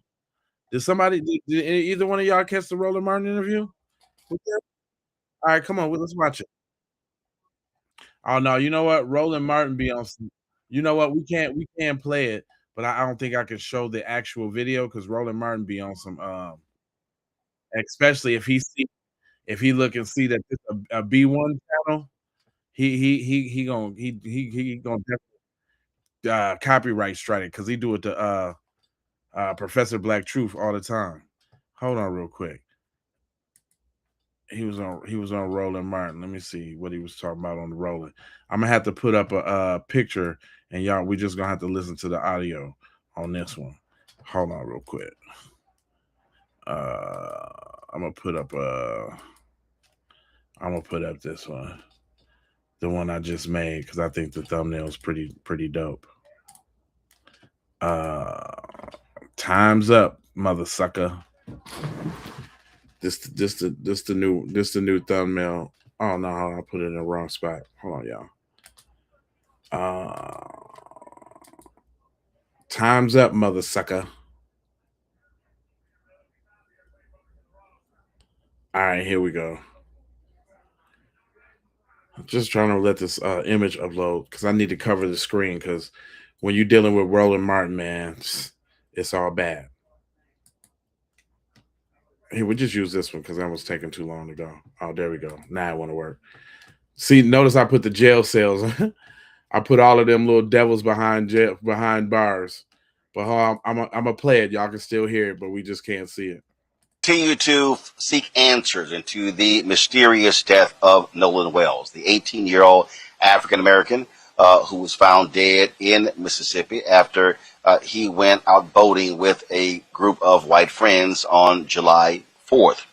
Independent autopsy is being done on his body. The Mississippi officials say they continue this investigation. And again, we continue to ask the critical questions. What happened? What happened to this young man? And how did he end up dead? Joining us right now is Christine and Elmore Wansley, the parents of Nolan Wells, also the attorney, Ben Crump. I'm glad to have all three of you here. Certainly our condolences go out to you, Christine and Elmore, on the loss of your son. Thank you. I want to be clear in terms of trying to understand this timeline. What time did Nolan go out with his friends? What time did they go out boating on July 4th? So that was sometime in the morning. I don't have the exact time. I do still have his information up on the Life 360, but it was earlier in the morning on July the 4th. So he said, hey, July 4th, we're going out for the day boating. Was this something that he had previously done with his group of friends? Yes, it was, and there was no issues, and my son came home. So, did he indicate for you what time they're going to be coming back? No, like his dad has stated in multiple interviews, it was his last hurrah before reporting back to school. So we were just, going to let him have that time to really just decompress because, football can be a lot on you. Especially too, he was a student athlete, so he wasn't just, doing one thing. He was having to manage both. So the evening arrives. All of a sudden, it's getting darker. You have not heard back from your son. What then happened? What time did you and your husband begin to get concerned when you had not heard from or seen Nolan? So honestly, we got concerned when we got the phone call. There have been times when Nolan has come in later because he and his friends are, watching movies or, again, at some type of party. So, that wasn't necessarily uncommon. But when I saw his friend call me, my heart dropped because I knew something was wrong. His friends do not call me like that. What time was that? That was around, I think, 11:07 is when he called. And he said, he leaves that morning. Mm-hmm. So he left the evening before. So him and his friends, they all stayed the night at one of the other friends' house. Okay, so July 4th was that Saturday. So they stayed the night with some friends on Friday. So y'all last saw Nolan on Friday, and then he goes out with them on Saturday. Around 11:07 p.m. on Saturday, then you get this phone call. We've heard about them having his cell phone. When did they turn over his cell phone to you and your husband? So they actually gave the cell phone to my friend. Whenever I got the call that Nolan was missing, I was like, let me call my friend Tashima because her sons, Jalen and Javon, Nolan actually, those are the guys he actually grew up with, right? Like from playing City League on up, We were very familiar with Jalen and Javon and their mom. You know, again, they're friends of ours. And so I called her and I was like, hey, have you seen Nolan? Can you ask the boys? Have they talked to him? And she was like, you know what? And the boys, of course, they were like, no. So they're pulling up their location tracker on Snapchat because they all follow each other. And they, you know, were able to help pin. I'm pulling mine up on Life 360. So between the two, you know, we were able to determine where his phone was, which is not where his car was. So the car and the phone were in two separate locations. Right. Elmore and I were trying to, after we got off the phone with Tashima, because she was like, hey, look, don't worry about it. I'll go get it. You know, we went ahead and started calling authorities to see who we needed to file the missing persons report with. And when you got the phone, Elmore, I have. Go ahead. I'm sorry. Go ahead, Ben. Go ahead. You asked about the phone. It was important when they got the phone. Mm-hmm. So it took a while. It took a little bit before the phone was handed over to my friend. And then we did meet up. And of course, you know, we met up soon after. We filed the police report finally. And then she was on her way back towards Ocean Springs. So we met up at the second house to pick the car up, which is where he stayed overnight. Elmore, I have raised. Yeah, go ahead, Ben. Yeah, that's a good point. I said that from the beginning. Like, he didn't know them dudes for real, because then, like, because even when he went to go get the keys, they was disrespectful. They was about to send it up at the crib when he went to go get the keys. So I'm saying they couldn't have known dude this quick. Because, like, if you got homeboys this, that, and the other, you're not finna disrespect your homeboy's dad like that, especially during death, man. You finna give him a hug. Y'all finna go into old stories of what y'all used to do, this, that, and the third. You're gonna be trying to help with is there anything I can do? Can I be a pallbearer? Them ain't his friends. Them ain't nowhere near his friends. I got this thing up. I can still see our comments and all, but I got this thing up because of Roland Martin and his little thing. You know, he be on some BS. The only thing I was going to point out that is very important, we believe, some of the Snapchat messages seem to have been deleted, and some text messages seem to have been deleted, and we believe that could prove very relevant. I think that is the smoking gun, really, because you can't get into Cuz's phone without the biometrics. I don't know, really nobody who walk around with an unlocked phone. Not my dad, but my dad's 80 years old. His hands be shaking a little bit. He don't got time to try to put his fingerprint on there or facial recognition. Other than that, your phone's locked up. So I ain't trying to hear that. That right there alone says a lot to me. Straight up, though. Then that would make sense why the body was in the damn car. I mean, or in the boat or wherever they had it, right? They might have put it on ice. Don't for a minute think they ain't got no deep freezer or nothing like that at them big old cribs. We talking about people with a little bit of change and a little bit of resources, right? So they probably had the little deep freezer. You know what I'm saying? They probably put my man's on ice for a little minute. You know what I'm saying? Because it's summertime. It's hot. It's humid down there. I would think that the body would be uneasy for a day if you don't put it to the side or something. They all the same. Yeah, the people that lied on Carmelo, same thing. And you already know what the code is.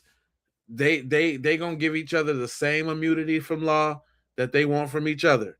If they was in a pickle or in a bind, they letting each other off, and they expect the same thing. That's a vicious cycle of how this white supremacy shit go.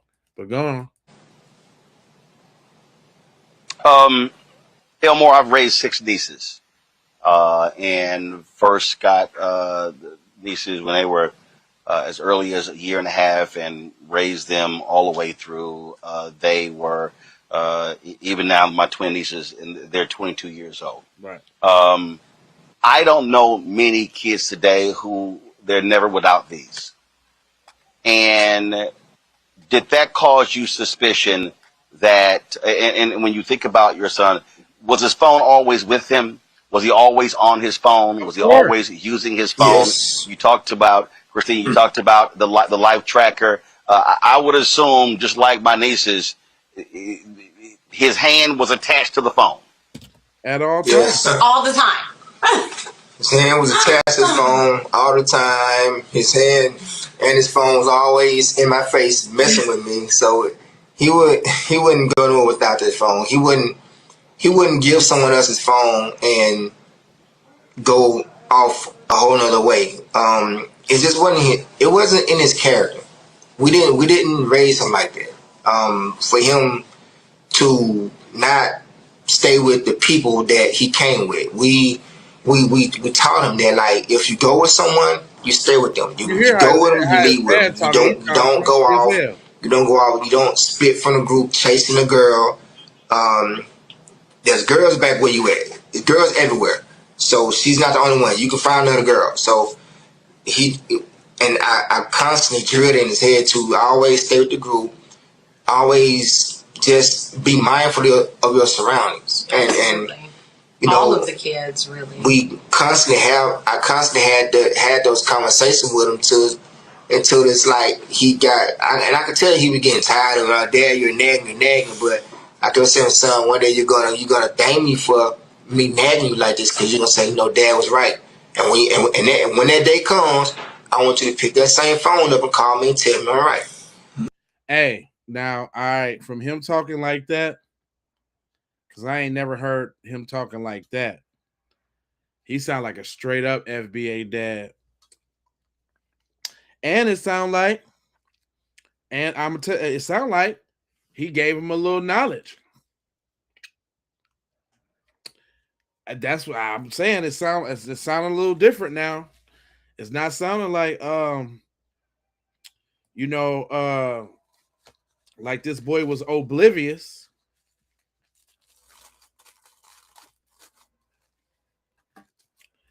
He said probably was calling for help. That's why his phone was open. That's a good one too. Yeah. But you know,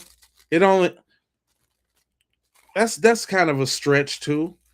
Because if he was calling for help and his phone was open, you know them phones lock ever so often. You can't even show a person a text message and they try to go on your pictures or something. The phone done lock and they need your fingerprint again. You know what I'm saying? But that's plausible. I get that. I'm just saying, they had to ice him down somewhere. That's what I said. That's what I'm saying. Because I'm thinking he would have bloated and blew up and all of that. You know what I'm saying? Especially with the beating that they put on him, especially if he was bleeding out or anything like that. You know what I'm saying? A hot day, he would have swole all the way up. But then again, but I was just, speaking on the dad piece is, it sounded like he gave him a little knowledge. You know what I'm saying? Like, it sounded like he gave him a little knowledge. I appreciate that, love. It sounded like he gave him a little knowledge, man, and I kind of did beat their parents up again a little bit in the beginning. So, when I'm wrong, I'm wrong. But listen to their daddy, he sound like a blue black nigga from Mississippi, and he tried to give his son some game. I don't know. That's just me. So, I say it's just hard for us to believe that he would choose to stay on an island without any kind of forms of communication. He sounded like he finna say shotty or Maine in just a minute. He looked like he's trying really hard to be like shotty or Maine. Listen, Maine. I think when they go to it, they're going to probably get a heavy hitter criminal attorney or team to go after those white. Well, they already got Ben Crump and all of them to do it. That's who's talking right now. If you didn't know, I'm not going to act like you know everything, and it's because speaking up is cool. But Ben Crump is that power attorney. You know what I'm saying, on the case. Or are you talking about the white dudes is going to try to get them a power attorney? I don't like the parents' response. We don't want to make this about race. I'm standing there. See, that's the Ben Crump effect. I've been doing these stories for a while, and every time Ben Crump step up, the race thing go out the window, even though it's blatant and all the cases that he damn near took. But the only thing I can say that I commemorate him for doing that is, only reason I can say I commemorate him for doing that, because he takes that out the game. You know what I'm saying? Because, they always trying to use the Uno reverse race card too.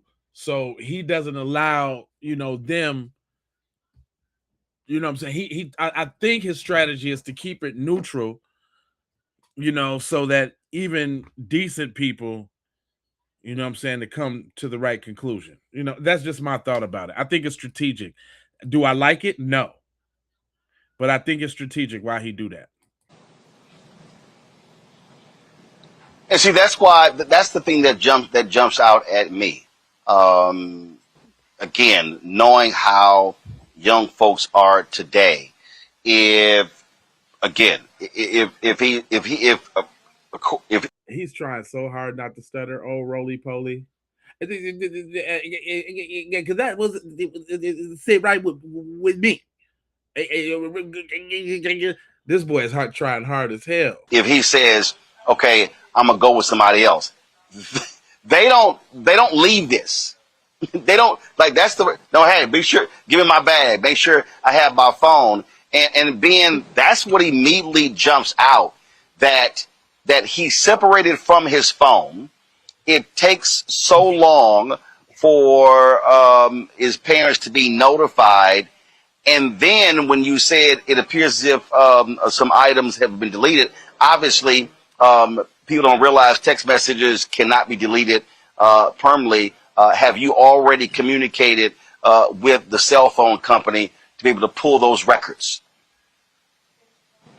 Yes, we are reaching out to experts to try to not only retrieve the deleted Snapchats, but the deleted messages, because we know on the video rolling that's been circulating all around the internet, we know there was some kind of argument where you hear Nolan saying, "Give me my freaking phone. What are you freaking doing?" And then for him to not come back, but his three friends who were in the boat with him all come back with his phone, and he comes back a couple of days later on the shore dead.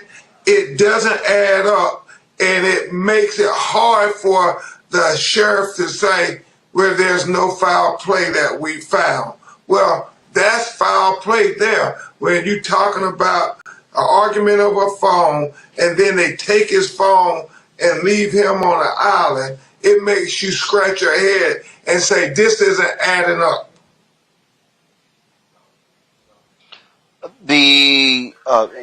Have you, Christine, and first, have y'all had did you have any conversations, any discussions with these, and was it 3 young men who went with your son, or was it more? I think I'm pretty sure there were probably more present. 3 of them have reached out. And I know, and I've been sitting here kind of trying to go through all the facts and everything, because again, we're still grieving. Like it hasn't even been that long since our son, 4 days since he's been found. But I think maybe 2 or 3 parents have reached out. And I'm just, in a mindset right now where I'm trying to protect my family. I'm trying to protect my peace, make sure my husband's okay. And it's a lot because social media is just so nasty with what this pain that we're going through. Like, they think it's a joke, and it's horrible. And I pray that they never have to go through anything like this. That's it.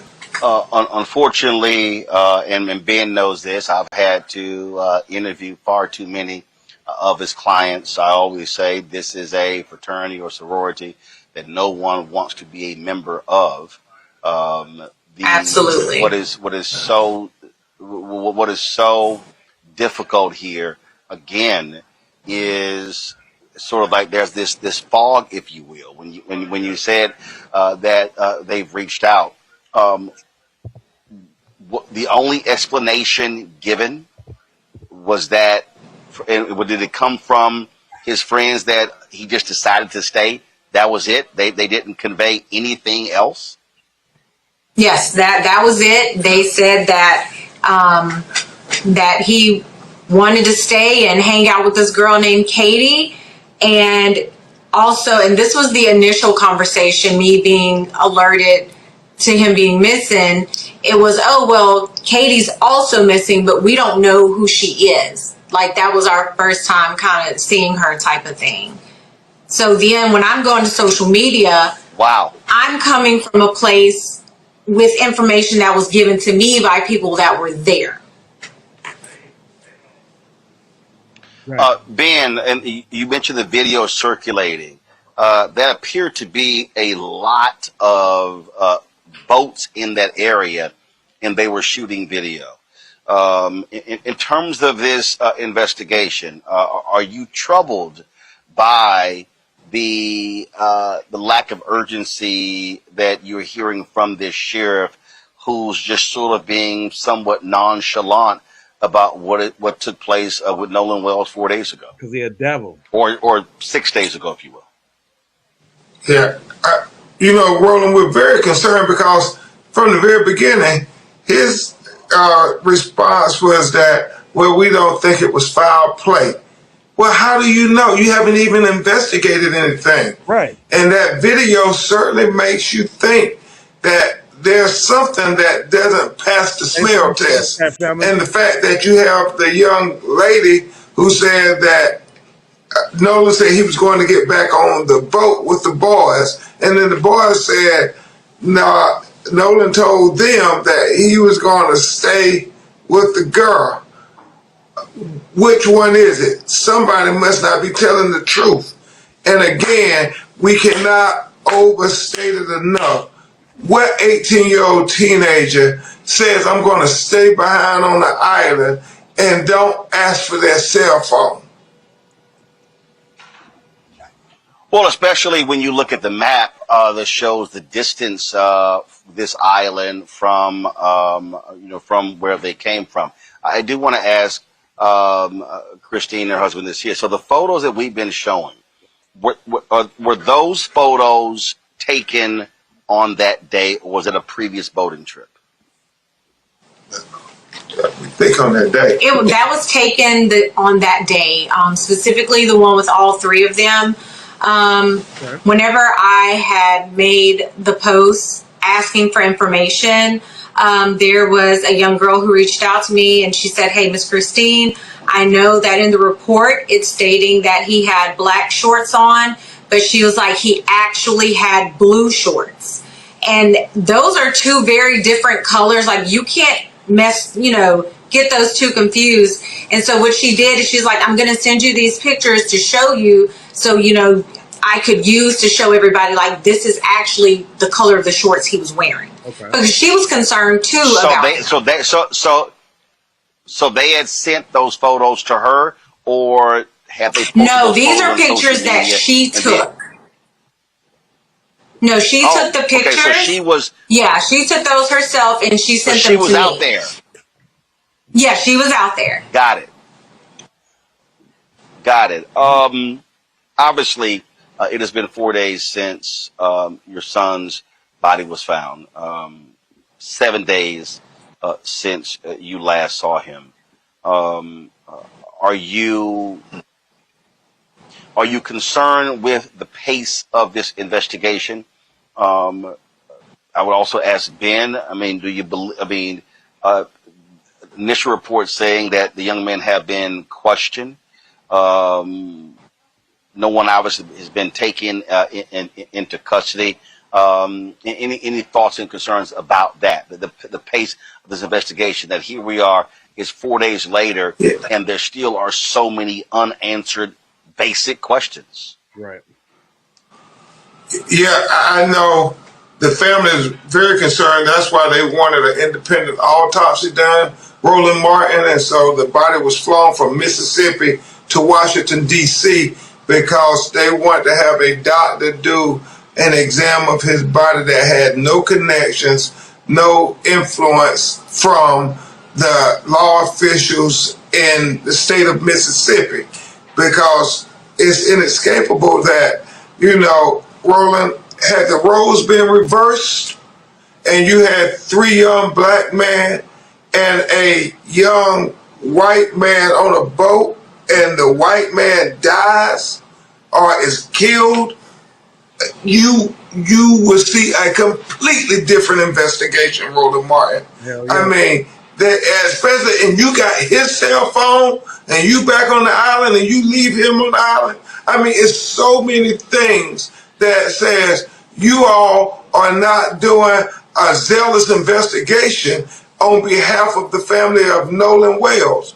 We want the same kind of investigation that you would have did if the roles were reversed for a young white man for our son too. Y'all get them likes up. Shout out to Money Mike, man. Thanks for becoming a member too. I appreciate you, bros. For real, for real. On the lookout side of the game. Absolutely. Elmore, it has to be. I listened to you as you talked about your son felt like. Who you talking about, Ben? You talking about your boy here? Why he ain't reached out to? Man, ain't nobody reaching out to FBA media when we the ones that got it on lock. If they were smart, they would. You know what I'm saying? And shit, Roland Martin, they talking like FBAs now. I just seen a clip with Roland Martin talking about the couch is an option, that the Democrats need to learn that they just can't get our vote whenever. He talking like we've been talking for years. They slowly coming over because they see it ain't no future in your fronting, and you ain't getting no extra butter biscuits for being a coon.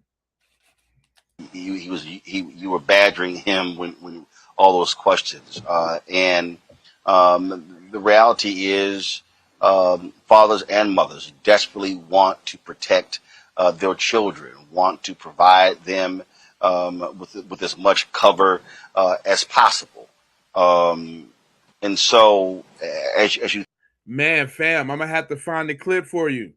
Southern Breeze, it shocked me too. Not only, listen, on this same clip, it wasn't only him, it was Joy Reid.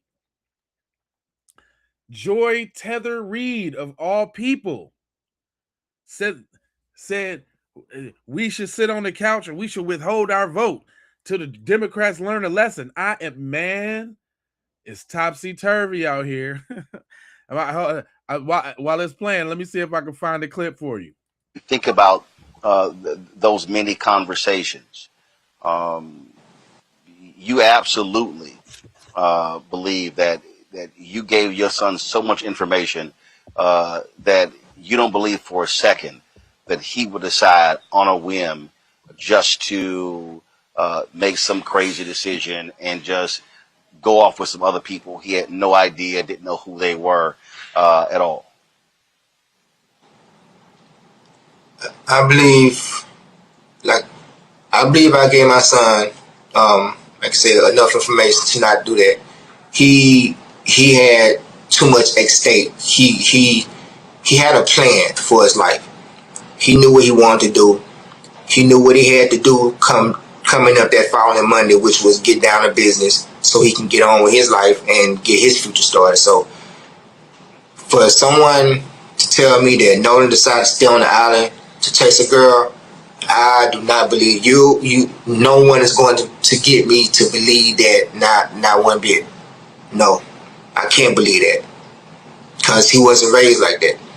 I had him super focused on what he wanted to do.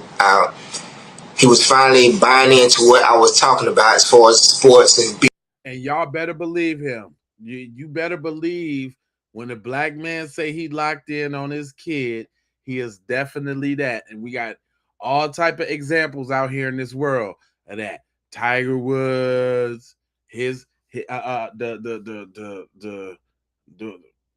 Williams sisters, Jackson 5, Michael Jackson. When them fathers clamp down, he sound like one of them dads that's clamped down. Oh, Deion Sanders type ass dad. He sound like he had him clamp on the clamp side. Pops didn't play no games at the crib neither. I can tell you that right now. Pops, I put his foot in your ass. For real, for real. No joke. I'm getting all type of FBA energy from Pops. The more I hear him talk, I'm like, nah, that's old blue black country nigga right there, man. Unless he got a sneaky ass Barbados accent or something. A sneaky ass, I don't know. But I'm giving him FBA. business and really taking it serious and understanding that if he wanted it, he had to put in the work. Just a couple of questions left. Christine, you talked about how nasty folks are on social media. Fam, I'm almost really kind of saying that he did have that talk with him. He almost kind of talking like he pissed off. Because if you listen to what he said he always thought that he was nagging him and shit like that. And he was trying to tell him, but you know how it go. You know what I'm saying? When you think your buddies is your buddy and you done knock down a bunch of white chicks, you know what I'm saying? I mean, you know, you think it ain't what it is. Or mom, dad, y'all don't know nothing. And he had to find out. And unfortunately, he found all the way out.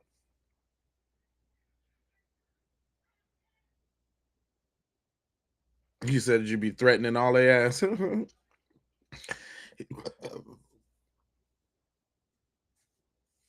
when they pockets start getting light, they want to jump on the bad one. Listen, this is my thing though.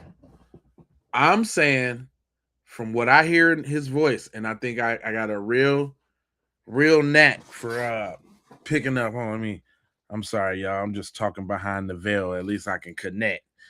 I'm saying that the way he talking in this interview, cuz is like, I told that boy about messing with them white folks. It's almost like he said, I ain't raised him like that. Y'all got to hear what he's saying. You know what I'm saying? Just because he got a little paper and grew up and got him a little, you know, half little Asian chick don't mean he a brother. You know what I'm saying? Just because he live in a good neighborhood don't mean he a brother. A lot of our people made that mistake, right? Thinking that they was doing good. You know what I'm saying? But come to find out, you know what I'm saying, it come out that it's really a bad thing. So I try not to be so down on people right away, and I try to put myself in shoes. But from what I'm hearing from this dude, man, let me go back. Listen to the conviction in which he's saying, like, I told this dude, I don't raise him like that. Like, whoop, whoop, whoop, scoop. Like, I believe I gave my son, like I said, enough information to not do that. He had too much at stake. He had a plan for his life. He knew what he. And so listen, if a black man telling him, you know, he tell him, man, you're gonna have to watch out, man. They gonna send this. Now he might not have necessarily had the white girl's conversation with him. Maybe that's how Katie was able to infiltrate. He might not have the white girl conversation with him. But you know, I'm saying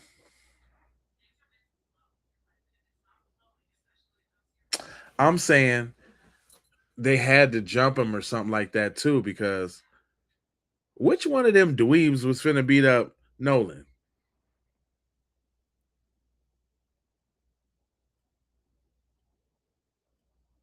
He do got that I don't trust them folks energy. Like, that's what I'm saying. And he's speaking it. He talking to me as a father. I hear him saying, you know what I'm saying, what I would probably be saying if Ben Crump told me to be careful about making it about race. Because he can't be up there like, I told him not to fuck with them white boys and be with them white folk. I told him. He can't do that.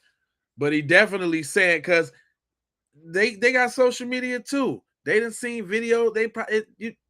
Man, it's a small world when it comes to these internet streets. And he probably addressing that because he felt some type of way. It's if I had the sentiment, if you had the sentiment, a lot of people probably had the sentiment. Remember the first time we covered the joint, me and Teasy, I was like, Teasy was getting on his case about, you know, why he wasn't out that night looking, what was going on with that, like because we ain't know yet. And what did he do in the very first interview? He addressed that, like, man, I ain't got no boat, man. I don't got friends or access to friends with a boat, because if I did, I would have been out there, right? So, you know, I try not to jump the gun on him. You mean, but I'm gonna definitely say that this plea right here is him telling us, man, look, I told him about these situations. I'm just thinking it just might not been necessarily the total dangers of what a white girl could do, or how you could be lured in by the white girl or something like that. You know what I'm saying? And then again, with they 17, 18, 19, 17, 18 or whatever, man, you know, these is kids that think they know what they know, and he done been on boat trips before with them, as we just heard. She said they's gone plenty times before, and my son has come back. Right? So, Dad, you don't know what you talking about. You know, sometimes that shit go in one ear and right at the other, and then they don't know it until they ass on the fire. He said, I don't know possible, but the Sue seemed to trust them devils for some reason. Yeah, I mean, he did. He definitely trusted them. He definitely trusted them, but he just didn't know they was a real live pack of devils. He said, please stop calling them his friends. They're not. Yeah. They definitely wasn't his friends. I don't think they was his friends at all, especially when the dad was talking about how they was giving him static when they went to go get the keys. Like, you can get up out of here with that. Like, straight up. But hold on, let me put this back over there if I'm gonna play it, because I don't know if they would have got me for that. He wanted to do. He knew what he had to do coming up that following Monday, which was get down to business so he can get on with his life and get his future started. So, see, he was finna go to, he's finna be into some shit, and they probably knew that and was jealous. That's the same thing as, like, you're never supposed to tell nobody your release date in jail, because they're gonna try to pop it off with you before you get out, so you can stay up in there with them. Let's not act like that jealousy is not, you know, a possibility. That's definitely a possibility as well. for someone to tell me that Nolan decided to stay on the island to chase a girl, I do not believe you. No one is going to get me to believe that. Not one bit. So now he addressing what I was just thinking. He just put the, no, nigga, I had the white girl conversation with him too, and I drilled that into it. He's saying he drilled that into his head more than the white people conversation. So he like, you're definitely not gonna get him on the bait with the girl. So I'm inclined to believe, yeah, he might have got up with the chick on the lake, but he definitely rode back with the homies. Like, because he like, boy, I would have, he basically saying, he said, or not, well, you know, back with the dudes. You're right. It's not not the homies. But you know, I'm speaking metaphorically. You know what I'm saying? But I get what you're saying, like totally. But what he's saying with this plea is like, man, listen, I didn't force a lot of rules, but staying for the hoes is not one of them. Basically, like he definitely wouldn't do that. No, I can't believe that because he wasn't raised like that. Just a couple. I had him. He like, you disrespected my pimping. Nah, he like, I ain't raised that type of boy right there. Nah, man, you disrespecting my pimping like that. He definitely wouldn't do that. Definitely. Super focused on what he wanted to do. He was finally buying into what I was talking about as far as sports and business and really taking it serious and understanding that if he wanted it, he had to put in the work. Just a couple of questions left. Christine, you talked about how nasty folks are on social media. It has to be extremely painful and difficult for you and your husband to see people who you don't know, who don't know you, who don't know your son, question you allowing him to be around white teens, questioning how you raised your son.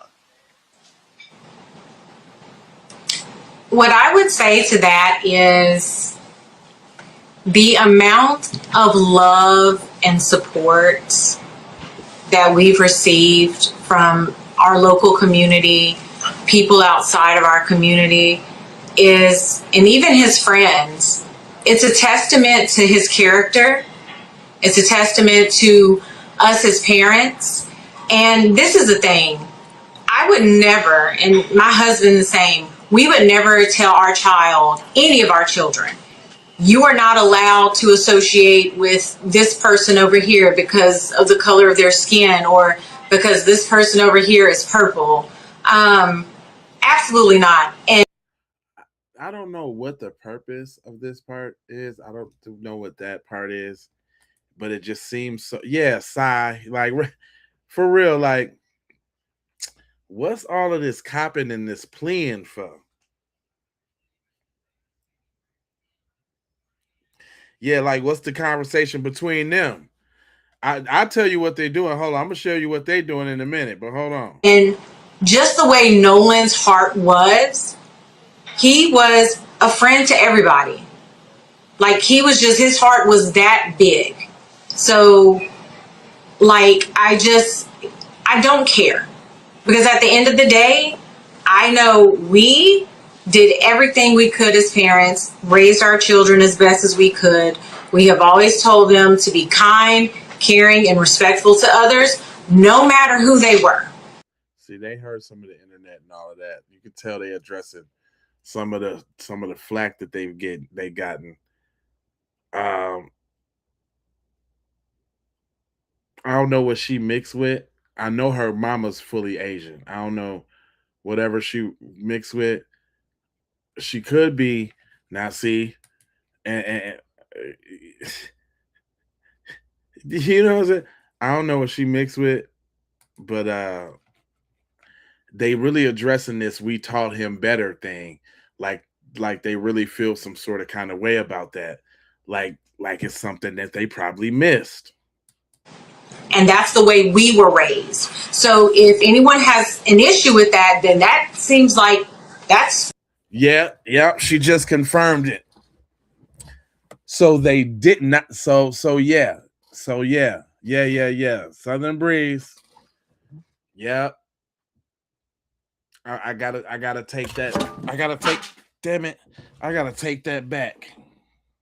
I gotta take back what I said, man. I gotta take that straight on back. I thought now he might have had the conversation with his son about, the girls, but they definitely didn't game him up on no B1 type of shit. Nope. I gotta take it back. Southern Breeze, you're right. I gotta take that back. Because, okay, they was tipping toeing around the tulips on the and then again too, I'm gonna still give a tiny benefit of the doubt because that's what Ben Crump do. Now I don't think they definitely didn't tell him that, Tanya. Nope. Yep, they told him everybody is your friend. Yep. Mm-hmm. Go along to get along. They even thought, hell, he not that dark. He should fit in. Because if you want to keep it real, that's probably what Dad was doing. He's like, man, I had a hard time and I came up. I don't never want my son to go through this. Let me go ahead and give me a light skin so I can give me a little lighter one. Yep. I'm taking it there. A you problem, not a us problem. See? That's separate. That's that little piece of tether coming out. That's her grandma. That's her mom coming out. That little Asian mom. That's that hurry up and buy coming out right there. That's that hurry up and buy coming out right there, Holmes. She told y'all, didn't she?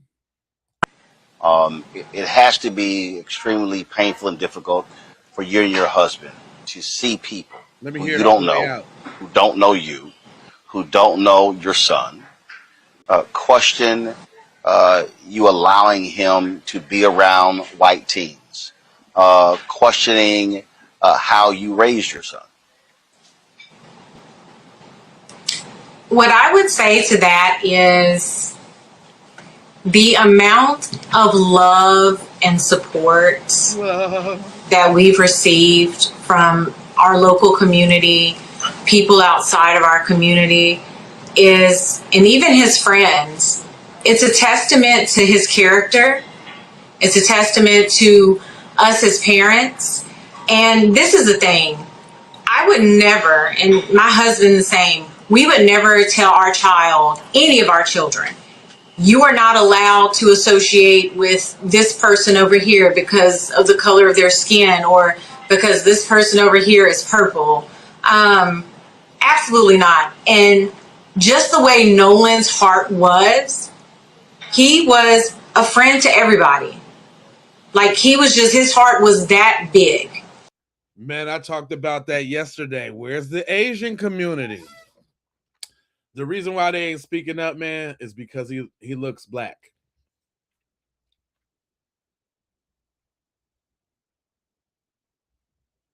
Yep, because he looked black. If he looked at Asian, they probably would have rolled a little bit. But he looks black. She's not a single mother. And she got that big black guy on the nope. They ain't got nothing to say.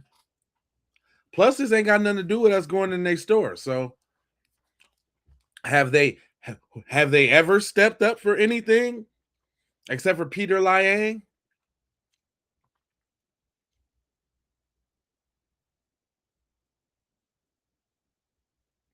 Yep. I did. I instilled the fear of God about them folks and my kids. I told them what kind of wicked Babylonian place we living about. Oh, definitely. They know what's up. Like my daughter often calls me about the strategic ways that she diffuses and shuts down like little microaggressions. Motherfuckers. She say people are scared of her at work. You know what I'm saying? Because they try to label her sensitive. She like, damn right, I'm sensitive to everything. So watch what you do around me, and I like that. I like that. They know speak English. Man, listen, I don't like what they're doing right now because there's also other options. Like she didn't have to say this. She could have saved all of that. Like, me and my husband both, we don't teach our kids. She didn't have to say none of that. She could have diplomatically answered the question, you know what I'm saying, and deflected. She could have been like, I understand people can feel the way that they feel. Everybody's different. But right now it's about our child Nolan. Boom. But notice she tried to now this what them little halfies do. I don't know what half she got, but they do be straddling. They do be because she did try to give folks the business. Like, what I would say to that is the amount of love and support that we've received from our local community, people outside of our community and even his friends, it's a testament to his character. It's a testament to us as parents.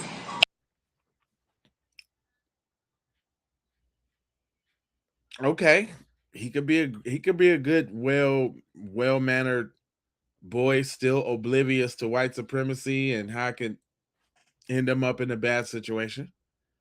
So okay, I hate the false equivalencies, but go on. And this is the thing. I would never, and my husband the same, we would never tell our child, any of our children, So this is we're better than you guys, right? This is the belittle part. This is the belittle part right here. Never would I do what you got, you little roaches. She might as well just say roaches. She might on some Cardi B shit. The love that we get because we different. I'm different. The love that I get from people in the community and outside of the community. I would never. I speak for me and my husband. We would never. What you little nigglets would do. you are not allowed to associate with this person over here because of the color of their skin or. Of course, a mixed person would say that. I'm sorry, but you got dual allegiances, Mom. And that further lets us know that you didn't teach your son what they were supposed to teach, what you're supposed to teach them. So now you kind of double down on it. And now you trying to tell us because this person over here is purple. Absolutely not. And just the way Nolan's heart was, he was a friend to everybody. That's a problem. That's a problem.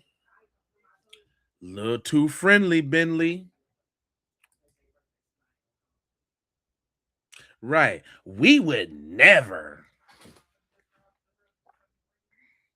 She sounds really forgiving, huh? She sounds like if she was in the courtroom, she'd try to be giving hugs out like Bokum Jean's brother, huh? Come here, let me just hug you, Wyatt. Oh, Wyatt. Let me just give y'all a hug. Cause see, we ain't like that. Cause we ain't like that, y'all. And we different than them. It's all about love and salvation and community. He said they sure have told Nolan the whole truth about being black, man. And I thought, listen, the more I hear her talk, now listen, this is what's deep. I thought that was the black man making his declaration on the fortification of knowledge that he instilled in his son about this, you know what I'm saying, a racist state of Mississippi that they in and blah, because I didn't, I didn't came up and did very well for myself, and he probably had, you know what I'm saying, his fair share. But when I listen to what he picked though, the one you picked, she ain't talking like the program. You understand? But let me go ahead and let him get it out because I want to get to this other interview real quick too. Like he was just, his heart was that big. So it was big. Like I don't care because at the end of the day. So now see, and that's kind of messed up, baby girl. You can't tell the people that's riding for you and avoid that accountability and dismiss, you know, our little love tap, you know what I'm saying? Trying to get y'all together, you know. I don't know, you know. Yeah, she would. Now you dismissive of us and we all out here riding for you? That's crazy. I know we did everything we could as parents, raised our children as best as we could. We have always told them to be kind, caring, and respectful to others, no matter who they were. And that's the way we were raised. Yeah, and well, if we see that is probably very well true, ma'am. And it's so true, ma'am. It's so true that unfortunately there was a mishap because you skipped that conversation that he probably had to watch out for the white boys in Mississippi. I'm because it wasn't Katie, y'all. Yeah, he got up with Katie, blah, blah, blah. You know what I'm saying? She probably came to the pool party. That's probably what got him to the pool party because it wasn't his homeboys like that. And she said they go out to pool parties and all of that, him and his little homeboys. So she probably lured him to the pool party and they probably still did the dirty work.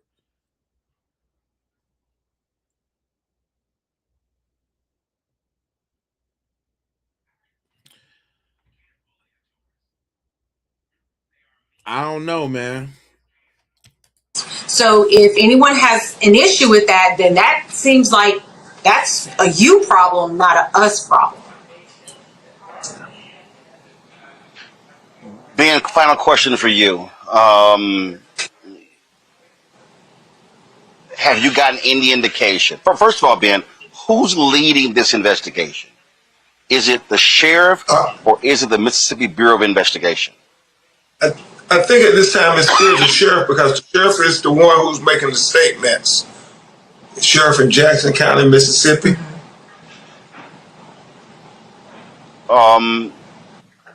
Do you want to see the MBI take this over? I want to see somebody lead the investigation who's going to do so zealously. We are in a ferocious search for the truth. Right. I mean, with every day that goes by, that makes it a little more daunting, a little more challenging. So time is of the essence. I mean, we don't want not one more sleepless night to go by just because they don't have answers. We know they're never going to have peace because, you know, they baby, as they talked about, bought their family so much peace. And so there's a void in their hearts and in their families forever. But let's at least give them the transparency that they deserve. As Christine said, any parent, black, white, brown, or red, you would want answers. If somebody came to you and said, we went out with him, we left him, and now he's dead. No, we got to get answers, Roland Martin. We must get answers. Right. Christine Elmore Wansley, again, our condolences go out to you. It's absolutely difficult, and as you said, it's even more difficult when you're trying to grieve the loss of your son and you're having to do interviews and, frankly, put the pressure on officials to get answers as to what has taken place. And so I appreciate both of you joining us. I appreciate Ben Crump, you being here as well. And certainly, we've been covering this story from day one, as we always do.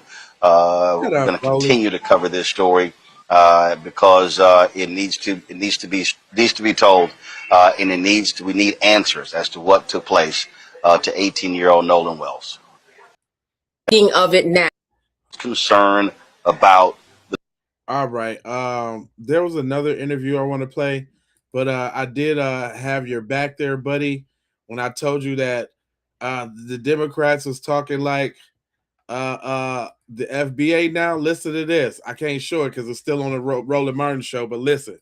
Into voting for Tallarico if he won't even, when he needs us, come and speak with us and listen to our issues and develop a strategy to address our issues.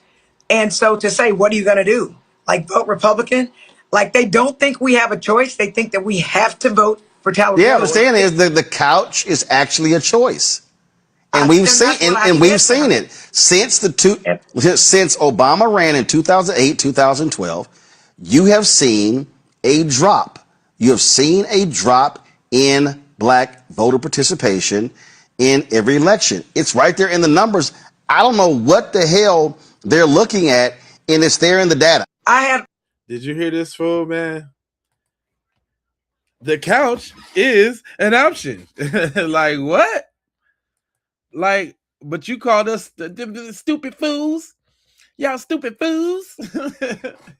He gave us the stupid fools when we was talking it. I did videos on Roland Martin. I'm sure I can go to the archive and pick out a few that I did on Roland Martin. Some of the crazy stuff he done said. I don't think I got that same issue with the National News Network. Thank God. I just know that Roland Martin from the Black Channel with Jason Black, he always cutting his videos and doing something weird to it for the copyright. So I won't have that issue with the this interview they did on the National Action Network. So we're gonna play this one and we're gonna go through this one because they actually did another one that was pretty dope. And they revealed some new information in this one too that they did not in the other ones. And like I said, they need to talk with Ahmaud Arbery's mom. She didn't play when she sent them white devils stuff. Hell yeah. And they was trying to get their little sentence reduced and all that. And from the very beginning, she did not buck down on the race part of it. She did not. And I like that for sure. You're right. Boy, we got some very intelligent people who tap in with us. I appreciate you, T. That's what I'm talking about. Hold on. Let me get this interview out the way. Nah, they not built like that. Hell no, they not built like that. Talk about some build. I don't even want to hear his little bobblehead ass. So I'm gonna skip his part because I just don't want to hear nothing he got to say. And on so many occasions when families get the worst news of their life, and make no mistake about it, Christine and Elmo got the worst news of their life on what was supposed to be a joyous occasion where everybody was celebrating the 4th of July weekend. I'm Attorney Ben Crumpet, along with Attorney Lisa Park and Jared Presson and Camila Moore. We have the honor and the privilege of helping to lead an independent investigation on behalf of the family of Nolan Wells. Why do you say we need to be retained to lead an independent investigation? It is because the family has distrust of the Mississippi law enforcement officials giving them a fair investigation where their black son ended up dead after going out on a boat with 3 young white men. The history of Mississippi is something that they don't just read about in books, but it's a lived experience for many black Americans that oftentimes when our children are killed in highly questionable situations, that there is this notion that, oh, it was nothing wrong, no foul play, let's just sweep it under the rug. Well, we refuse to sweep it under the rug. We refuse to just let Nolan Wells' death be in vain. We're going to make sure that we get to the truth, the whole truth, and nothing but the truth, because Nolan deserves it. You're going to hear his mother and father talk about what a wonderful young man he was. I mean, doing everything right. Reverend Al, he was not only a college student, he was a great athlete. He was a model big brother for his brothers and little brothers and sisters, and he was a great son who was on the cusp of becoming a man. I mean, Christine and Elmore did everything to prepare him for this moment. He was so close. He was right there. You're going to hear his father talk about him had a good football season last year, but this season he was really ready to go to the next level, to go to Division I. I mean, the highlights that you're seeing on social media of his athletic prowess, I mean, it is all relevant, because when you start talking about drowning, I mean, this is a kid who knew how to swim. This is a kid who was in tip-top shape. He was a superior athlete. And so I'm going to get to that in a moment, these glaring contradictions, but to try to say, oh, we're suggesting it was just an accident or drowning, go ahead and move on. Well, they are not accepting it. They are not accepting it. They want to know that you have not taken the path of least resistance, that you have done a full, complete, thorough, impartial investigation, because it cannot be lost on anybody, but especially us in the black community.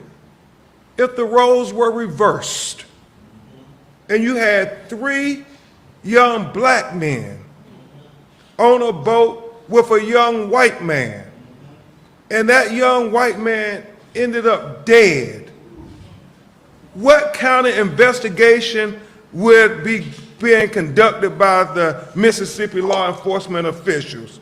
How many times would those 3 young black men be interrogated?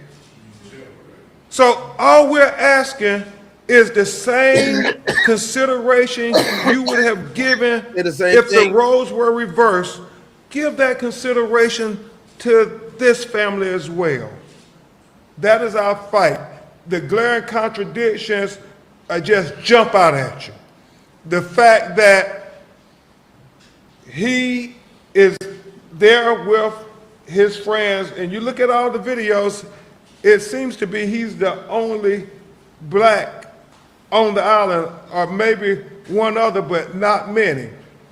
And so, Jared, you have where a young woman he was talking to says that, well, Nolan said he was going back to get on the boat with the boys. Right. The boys say that Nolan told them he was going to stay and talk to the young woman. Right. It's a contradiction. They're not saying the same thing. One of them is telling the truth, one of them is not. We have to get to the bottom of that. It's important. And then the fact, Reverend Al, that they have this video of an argument that is going on, and you know, thank God all young people, they have cell phones, and anytime you hear people raising their voice, they start the video. And so you hear on the video Nolan saying, give me my freaking phone. What are you freaking doing? And that becomes even more relevant when you think about the story that they are presenting that Nolan chose to stay behind. That's what they're saying. Right. But his phone, he wouldn't take that with him if he's going to stay behind on the island.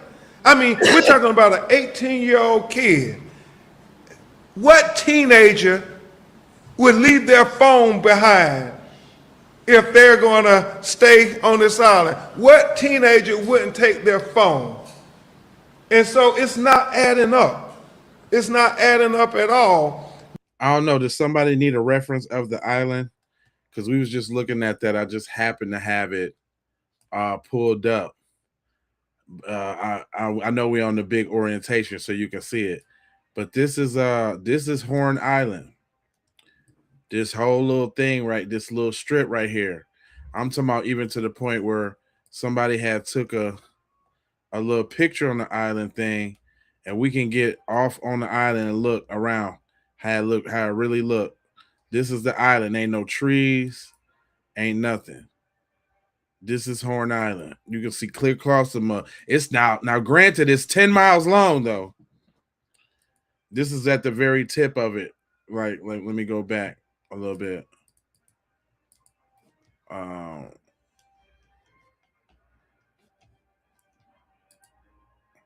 So we was at the very tip. And it's this long. You see? So if you're thinking about, I think if I'm not mistaken, I want to say the boats was on.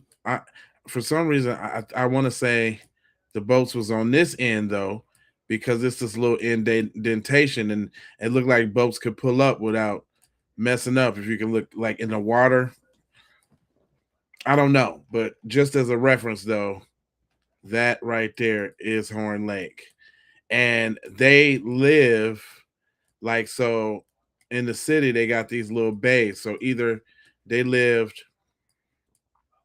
Hold on. Either they lived up in this little bay. See this little bay right here? They lived up in some of these cribs, because I'm trying to figure out how they get back from the crib to the joint real quick, right? We was looking. And this the little bay, right? But the bay go up in here, so they could have been any of these houses up here. Let's say they was in the ideal spot, somewhere in the bay over here, right? Boom. So they shoot out from the bay. You dig what I'm saying? The island don't really look that far, like on the hop, skip, and the jump side of the game. You know what I'm saying? It don't really look that far. I don't know what y'all say.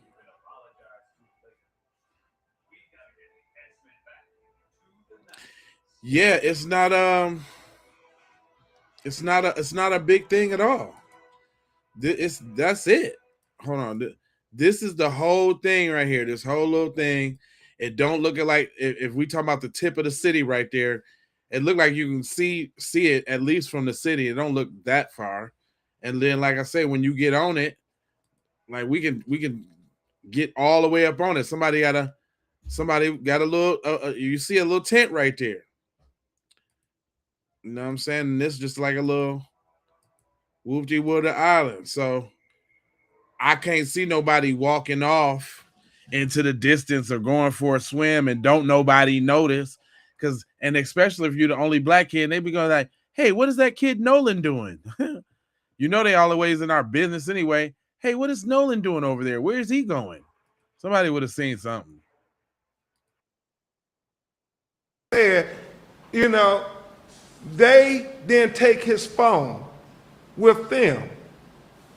His mother, when she finds out that her baby is missing, they start trying to track the phone. Right. The GPS the phone. They've used Life 360, and they discover that, well, the phone is on land. The phone is on land, but you're saying he went missing on the island. And so it's not adding up. And so they go get the phone. And you hear her tell herself, when her and her sister start going through his phone, Jared, they realize that there are deleted messages, so they're trying to figure out, well, why are there deleted messages on his phone? I mean, it becomes relevant when you start. Hold on. How was they able to get through the phone?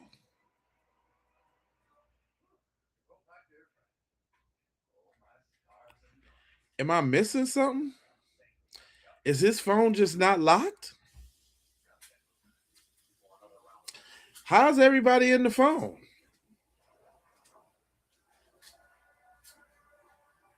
Is y'all getting that too?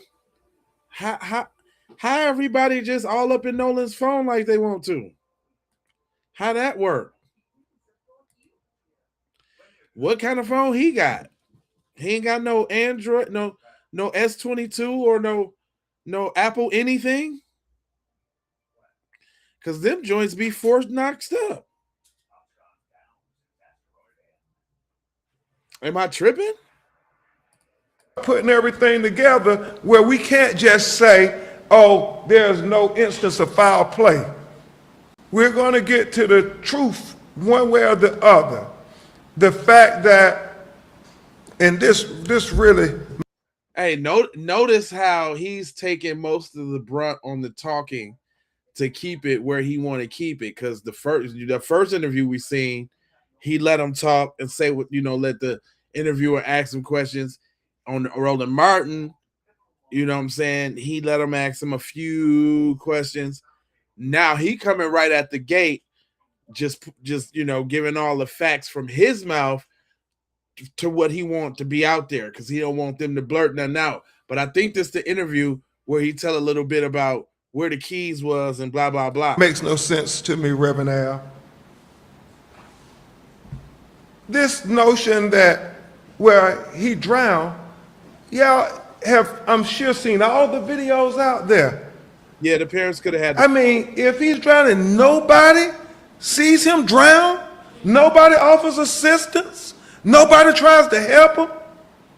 Yeah. I mean, obviously, he stands out. He's, I think, the only black person I saw when I'm looking at the videos. And if you see him drowning, you mean nobody is going to try to help him? It's not adding up. It is not adding up. And that's why the family, at their behest, we had an independent autopsy being performed. And we thank Colin Kaepernick for helping to pay for that independent autopsy. And we thank Tyler Perry for helping to pay for the funeral. Because as Reverend Al said, these were just regular parents going about their life. They weren't expecting any of this. And then we're having to try to hire all these experts to be able to go and see if they can retrieve deleted messages. We have to have experts. You'll hear from Attorney Park talk about, where the body was found when it was recovered and how long it took to be recovered. We think all of those are relevant issues to trying to understand what really happened to Nolan Wells. And this independent autopsy is so very important because we had his body flown from Mississippi to Washington, D.C.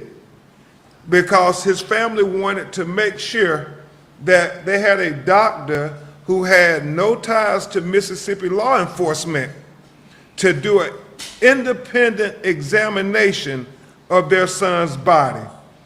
And we are hopeful to get that results in the very near future. We were hoping we would have had it today. Right. However, as you all know, here in New York, they canceled all the flights yesterday, and so it took a long time for his body to get to the medical examiner's office in Washington, D.C. But rest assured, as soon as we get those results, we will make them known to you because we believe transparency is very important. We want to lead by example. We want them to be transparent, and we want to be transparent. We know they conducted an autopsy. We are waiting on their results as well. The the final thing I will say is this. If there are any people on that island, any young people who recorded videos, who witnessed things, who may have saw Nolan at any time on that island, please, please, please let us know. Please call bencrump.com, call the 800 number, just any information. They are desperate. We're in a ferocious pursuit for the truth. And y'all, if it was your child, wouldn't you want everybody who knew something to let you all know? This is a hard one, Ray, because it's so. If he talking, y'all, I don't want to hear him talk. Well, before we bring the parents up, why don't we have Attorney Lisa Park, I want to hear the parents. who is helping head up the investigation with our office. My name is Lisa Park. I'm the senior attorney for the Ben Crump Law Office in Atlanta. It is our honor to work with the family to try to find answers in this case. Okay, I think that most of you at this point are aware of Ben Crump Law and many of the cases that we represent in this country. Some of these cases you don't know anything about until we get involved and we shed some light and we explain to the media what has happened, and you all let America know what has happened. Sometimes cases come and you all already know about it. Right. This is one of those cases. Yeah. I saw this in the news before I got a call from Ben. This was already huge in social media, Right. already out in general media. Yep. Why? Why? Because it doesn't take an attorney. It doesn't take a special investigator. It doesn't take someone with extreme training to know right off there's something wrong here. This is, as Ben has put it, not adding up. It is so obvious. There are so many people in this country that go missing, right? Everybody knows this. Right. But this case has captured everybody's attention. Think about why. You know that something is not right. It doesn't take us. It doesn't take the Reverend Al Sharpton, Ben Crump, to tell you and then think, oh, now I know something's wrong. We know something is wrong. And for every single person that was in Horn Island, and we know there's about 200 people, there's a lot of people. And we know that Horn Island is a popular place during the holidays. It's a popular place on the weekends. You have to get there by boat. It's the only way to get there. You have to leave by boat. It's the only way to leave. So many people out there. If you are watching this, if you see this, and you are struggling about what to say or what to do, you know what the right thing to do is. Call Ben Crump Law. There's this thing called the internet. It's very easy to find that number. Call us. We have an entire call center. They're waiting to hear from you. Is this chick doing a damn commercial? Come on, girl. I don't want to hear that shit. Damn. Ben Crump Law face up. From the parents, and then we'll have Q&A.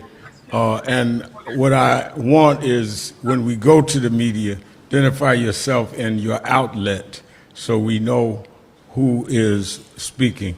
And let me say again that we're standing with this family till the very end and make sure we're dealing with justice. Let's first hear from the mother, Christine Wansley.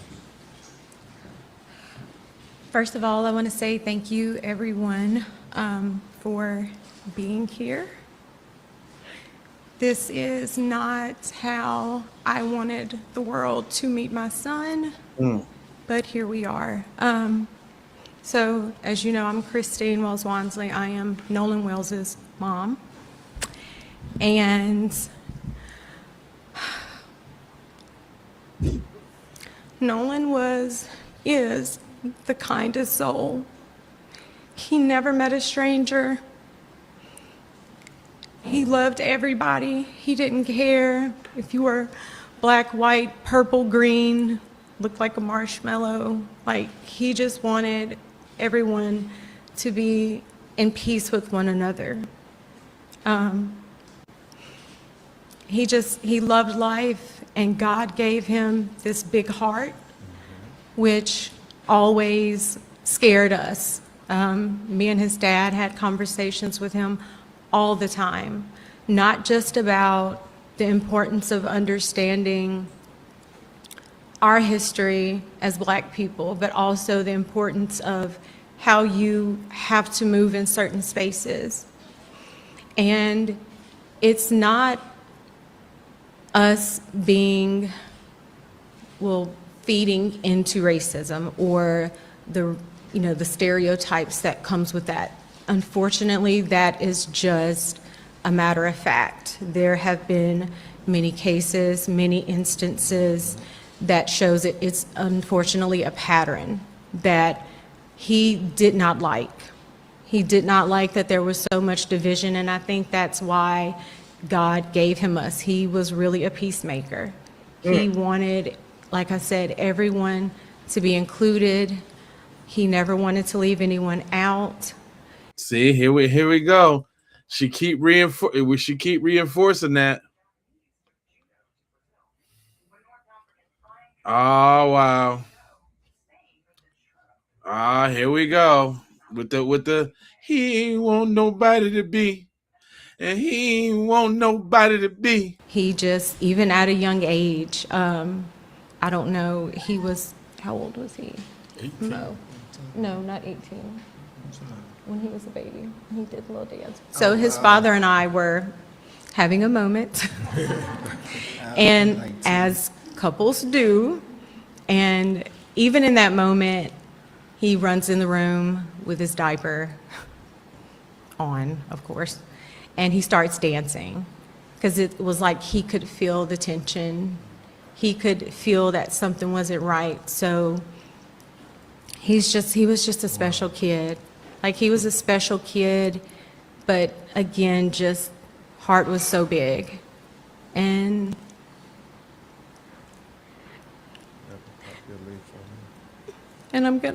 we're gonna miss him dearly.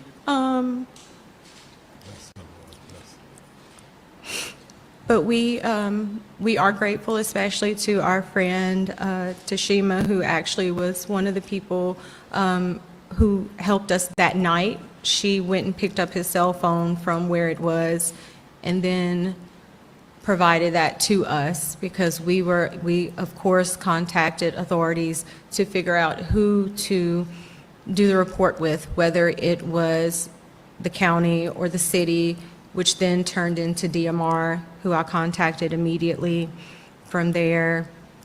But. Can you tell them how you got the cell phone? So our friend actually, when I called her, Nolan is best friends with her two sons, Jalen and Javon. Right. When I called her, I said, Tashima, have you seen Nolan? He's missing. No one has seen him. No one has talked to him. The boys were actually with her sons. So they opened up their Snapchat, because a lot of the kids do have their locations where they're tracking one another. So one of the boys says, well, it's showing that, I can't exactly remember what his location was showing, but my Life 360 location was showing something completely different. It was actually showing that his phone was like he was on land. And so we ended up, she received the phone from that parent, and then we met up where his car was, which was at a separate location. There were issues obtaining the key, but even so, there was just a lot of... Tell them about what happened with the keys. So I'm going to let my husband tell you about that, because he actually went up to the door to get the key, because at that point, I was just not in my right mind. This has just been an awful situation, just terrible. Elmore Wansley, the father. Okay, so the situation with the key. When we got to the house, a few of his friends, they were already there. And they were at the door in the house, asking questions. So when I walked up, they were getting, things were getting kind of tense. So I turned to them and told them, I need you guys to calm down. I don't do this to me right now. I need them to kind of trust me so they can give me something. So I was able to calm them down. So the guy, he's in one of the pictures. He came out of the room, half asleep or whatever, I think Jax or whatever. And I said, look, I'm Nolan's father. I'm here to get his keys so I can get his car. I said, he's like... His car was in the yard. His car was parked in the yard. So he was like, I don't know, man. Nolan's like my brother. I said, well, if Nolan was like your brother, would you please go in your room and see if you can find my son's keys so I can take his car home? He walks off, 2 or 3 minutes, come back. I can't find the keys. I said, okay. So at that point, I get the boys and I get to move them out the house because I didn't want them to go into the house and start tearing up these people's houses because then that would be a whole other situation. So we walk outside by the car. One of the guys that was in the house with us, he was on the phone with a girl, and the girl told him that Nolan's keys were on top of this Jax guy's Xbox in the house because apparently she was there with him earlier. So he goes back up to the door by himself, and 5 minutes later, the keys come out. So now I feel like you done lied to me. So now I'm really like in distress with you. But as far as that night goes, if I knew anyone who had a boat, I would have went out that night looking for my son. We tried, but I don't have friends with boats. But if I knew someone with one, I would have went out that night. And it so happened that his coach saw all the stuff on Facebook that next morning and called and contacted me at like 5 in the morning, asked me did we want to go out. And I told him yes. So within an hour, he was at the dock. We met him, and we went out. We docked the boat, got off the boat, walked on the island, walked a pretty nice stretch, came back, got back on the boat, went around the island, looked, came back around, and where we went to, that's where apparently they say that his body floated up. I don't know a lot about water currents over there, but I would think that we would have saw his body. Mm-hmm. And on the trip there was a family that stayed a night on the island, like actually tented out on the island. So if he was left, he would have saw that family on the island, and there was 2 other boats docked, so he would have had help. So I don't know. I don't know. I think we stayed there for like an hour and a half. That's when Jackson County and the sheriff department showed up, and they were going to do their rounds. And I had a classmate of mine, him and his 2 boys, they came out and they searched, and then they got back in touch with me and said the Coast Guard had finally showed up in airplanes. So what is so critical, what Elmore is saying is they went out on Sunday, and the tide, if it brought his body up, he went missing on July 4th, as they say. His body should have been there on July 5th. Right. Why would it not appear to July 6th? And that's one of those things that's just not adding up. And the fact that if he stayed behind on the island, there were boats there, there were people, somebody had to see something. That's why it's not adding up. And that's what they're saying. it's just not adding up. Yes, and if he was there 2 days, somebody on the island would be able to verify that. 2 days, and nobody's come forward and said, no, he was with us, or no, we saw him. It just does not make sense. Make it make sense. Just one last thing. We want her to talk about the cell phone deleted messages. I'm sorry. I thought my voice was loud enough. One last thing. We want to have Christine talk about the cell phone from her perspective before they tell you who Nolan was, and then we'll take your questions. So when we made it home, my sister and I actually went through Nolan's cell phone, particularly Snapchat, because that is so popular with the children. And when we opened it up, there was nothing. There were no saved pictures. There were no snaps from that day.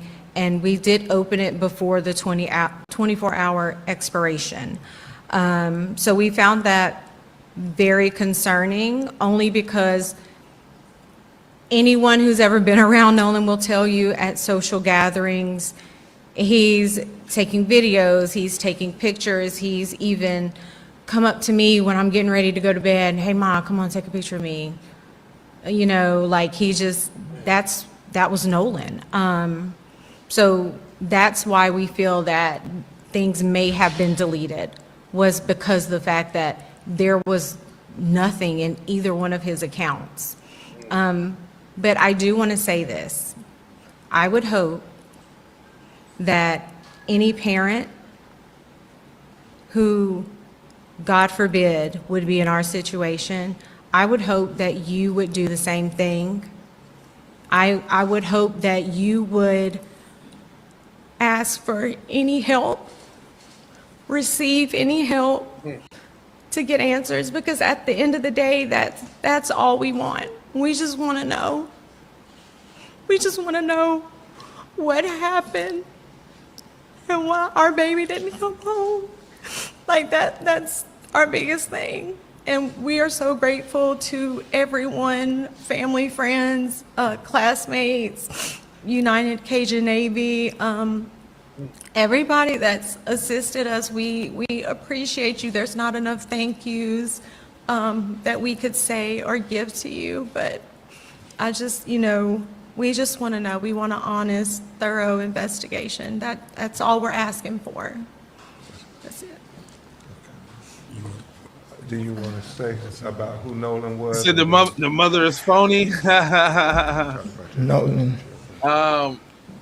Nolan. Listen. I'm is a person with a big heart. Real quick though. He's loved by. I mean, listen. Just think about it though. They've been crying and all. They didn't cry a lot. They didn't. I don't know. It's good to be suspicious, though. Not just his family, but the community. He's a born people person. He really developed a bond with his baby brother, because both of them play the same position. So he was really understanding the business side of the sport, which is football, and understand that it's not just a game you playing. So the stuff that I was telling him, it was kind of starting to sink into him, and he was really getting more in depth into it. And I could see as he did that, his baby brother really started getting more into it as well, as far as being more focused, because he saw, well, if my big brother is about to go do this great thing, then I want to do this great thing, but I want to do it better. That's why that's what made them so like vinegar and oil. It was like they was always at each other, but they were the same. When I look at my youngest, I'll say Nolan, or when I look at Nolan, I'll say my youngest name. So they would train together. I would always say, hey, I ain't gonna call him. Did some push-ups, you the one ran some routes. And they know when I say that, Next day, they're out there running routes. Even my other son, he'll go out I'm there. starting to He sound doesn't play scared their like position, an but he will go athlete. out there and work and exercise and work out because they were understanding what I was talking about. They were growing. They were becoming men. So this was his time. He would always talk to me. I would always give him my advice about stuff. I always try to tell him what to look for. And I was always telling him, I said, son, I'm giving you this advice and I'm telling you this stuff, but you're gonna have to experience this. But when you experience it, it won't be foreign to you. You'll have some kind of idea of how to navigate through it. And I think me and his mother, I think we did a great job with that. That's why it's so hard for me to believe that he would choose to stay on the island. It just wasn't in his character. It wasn't his character. So Nolan is the funniest kid in our family. Speaking of the time she was talking about, yeah, we were having a kind of heated moment, and I don't know if you guys remember the little dance called the Stanky Leg. I think my son created it because we were sitting in that closet looking and just like talking. He literally came to the closet door like and peeked around and stood in front of him and just started doing this little crazy dance. And I was like, we just bust out like whatever we was arguing about, we stopped laughing. Then we called him to us and we just hugged and laughed and played. But then Nah, that sounds maybe 6 months later, the song is a hit. But we always said he created the Stanky Leg dance. But that's my greatest memory of my son. What are you telling your other children about this? My son Ethan, he's hurting. These are the ones these are the younger ones. He's like, Dad, I don't know what I'm doing, and I'm like, son, you got to keep going, because he would want you to be better. His youngest brother Elmore, the one that really worked out with him, he was like, I'm hurting, Dad, but I said, Nolan wants you to be the best he can be. He would want you to outdo him, and whenever you feel like you're in a bind or having some kind of problem, call on your brother, talk to your brother. My twins, the loss of a younger sibling is hurting them. They have to figure out how to navigate through life without him. And my daughter Carly, with her being away, it's really hard for her because she's not around family now. So she's out on her own, doing life and doing what life does. But she's doing it on her own. So she has to do this by herself. We're here, by phone, but we're not there in person. So she really has to draw on the people that surround her when she's not home. So all together, my family, this is going to be our new norm. He was the jester in my court, and yeah, he will be missed greatly, not by us but by the whole community. I don't know, man. I keep getting Southern uncle from him, but then I'm also getting like accent. Like, what's the verdict on y'all? What y'all say? Y'all say Black American, or y'all say something else?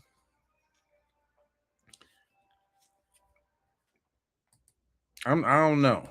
We will announce the funeral services when it is final. That's it. Okay, now Question. I thought that was it. Life 360. I thought that was he it. will be missed greatly, not by us but by the whole community. We will announce the funeral services when it is finalized, and we'll be going to help with I will officiate at the funeral in Mississippi. Again, we'll take your questions, but identify who you are, and please be respectful to families in mourning, but because they want justice for their son, they came to New York to make this appeal. But let's not make this a circus. Yes.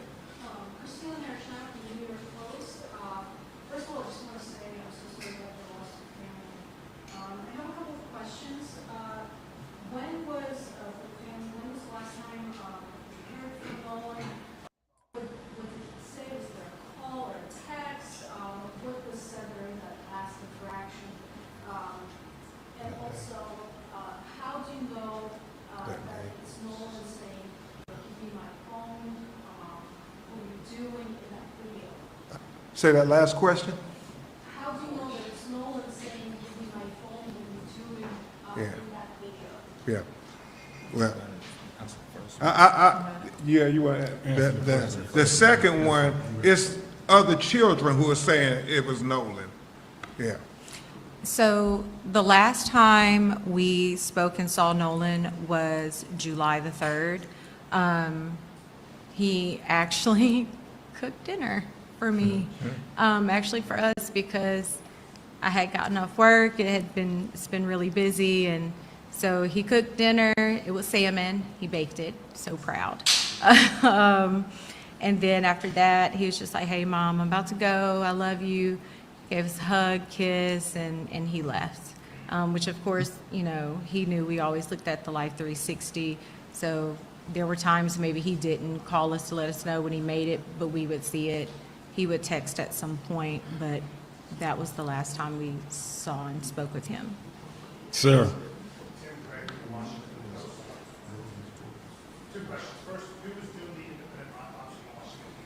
I can't hear the questions just like y'all can't hear the questions. I guess we're just kind of waiting on the answers at this point.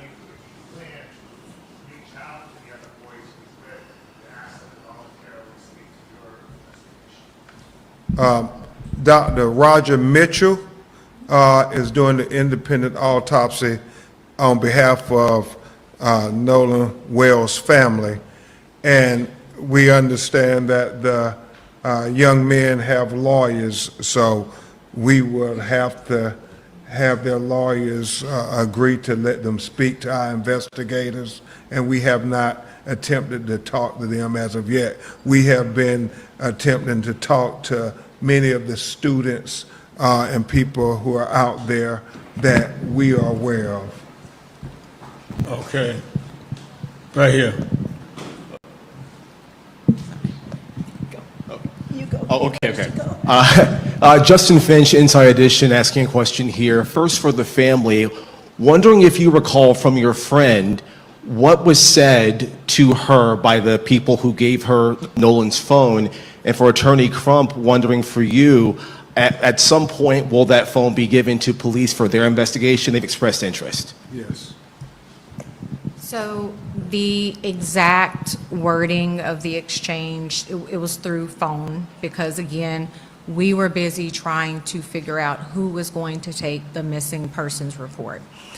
Just because when it's in water, when it occurs on the island, it's not necessarily the city or the county, because then it becomes an issue of jurisdiction. So like I said, she went there and spoke with, I cannot remember, I'm so sorry, my brain is everywhere. But she went to the house and retrieved the phone. She said, I have his phone, the phone was okay. As far as like appearance goes, it didn't look damaged or anything. And so then after that, we met with her at the other house where he had stayed the night, July the 3rd, where his car was. Because it was important for us to try to retrieve everything of his that we could. But it honestly, for both instances, it was a run around, because I know she had issues getting his phone as well. And she ended up calling me, and I think I spoke with the mother. She put me on speakerphone, and I was like, hey, you know, yes, I'm Christine, I'm Nolan's mom. We need his phone, we're trying to find him. Yes. I guess. Okay, we'll go her and then you. I guess let me answer the second part of the question. Absolutely, after our experts be able to examine the phone, we will let the Mississippi investigators examine I the was phone. saying the same and thing, it's though. fortuitous. I heard you say, well, I see what you said. You said you would think the son looked like the father. I didn't think so either. Like he might be from a different relationship or something like that. That they have the phone, because normally in these investigations, as you know, Reverend Al, they will have the phone and stuff, and they will keep it for months, and the family just be in limbo. But thank God we have the phone now. We're going to do it expeditiously and give it to them to examine it as well. Anna Schechter with CBS News. So you said that he stayed the night at a friend's. The first question is, did he stay with the friends that he went on the boat with? What up? Yes, he did.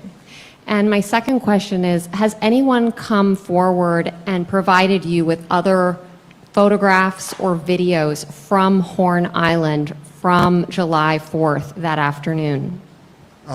They're starting to send them to our office, and that's what Attorney Park was being so adamant about. Please continue to send whatever videos you got, whatever pictures you got. Right. And we're very thankful that some young people have done that.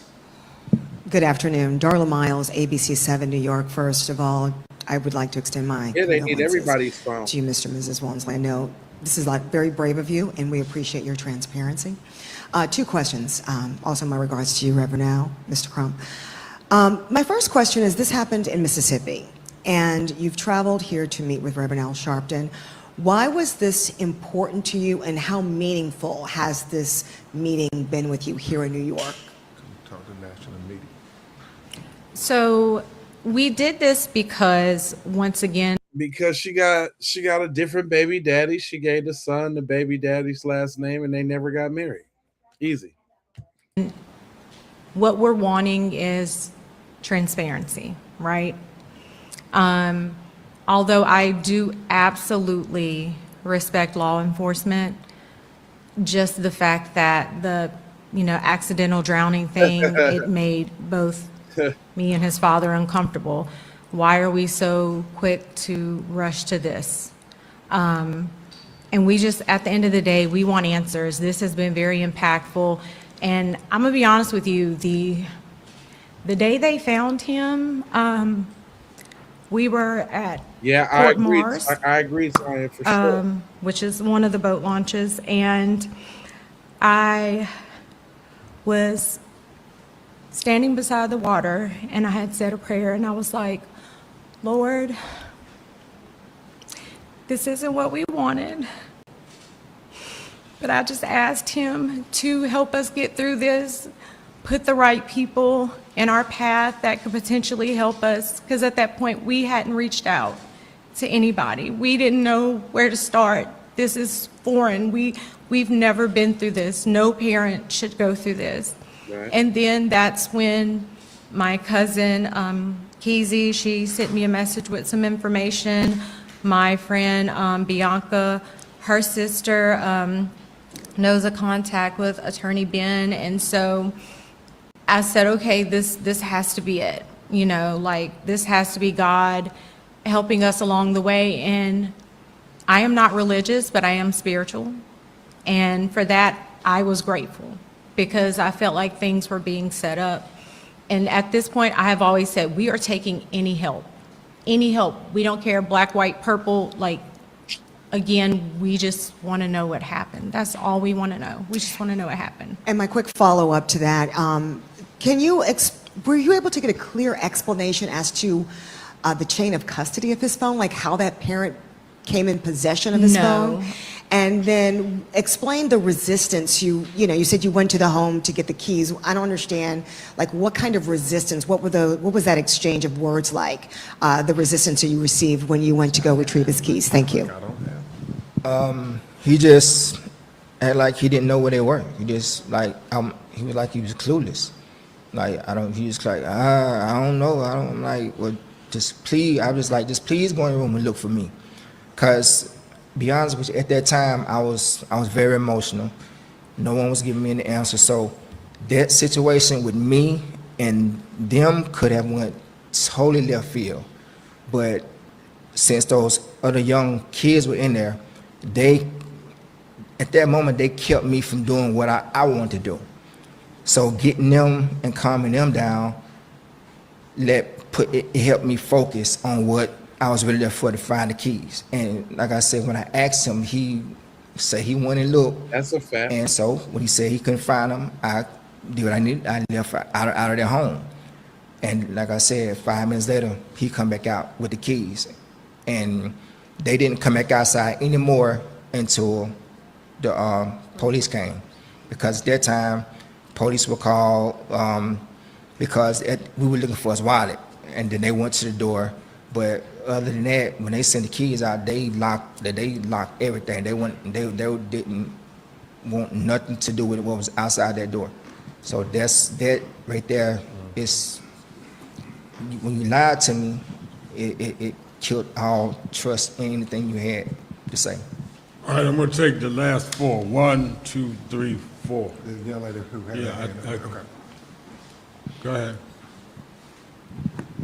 Maria Campanodi with CNN. Two questions for Attorney Crump, just to get some clarification on the timeline of the events. When was Nolan last seen and by whom? And the second question is, who first reported Nolan missing and when? Well, and I asked his mother to also assist on the second question. But as it's conflicts, you know, the young woman say that he went and got back on the boat with the boys. The boys say no. He said he was going to stay with her. And that's a conflict.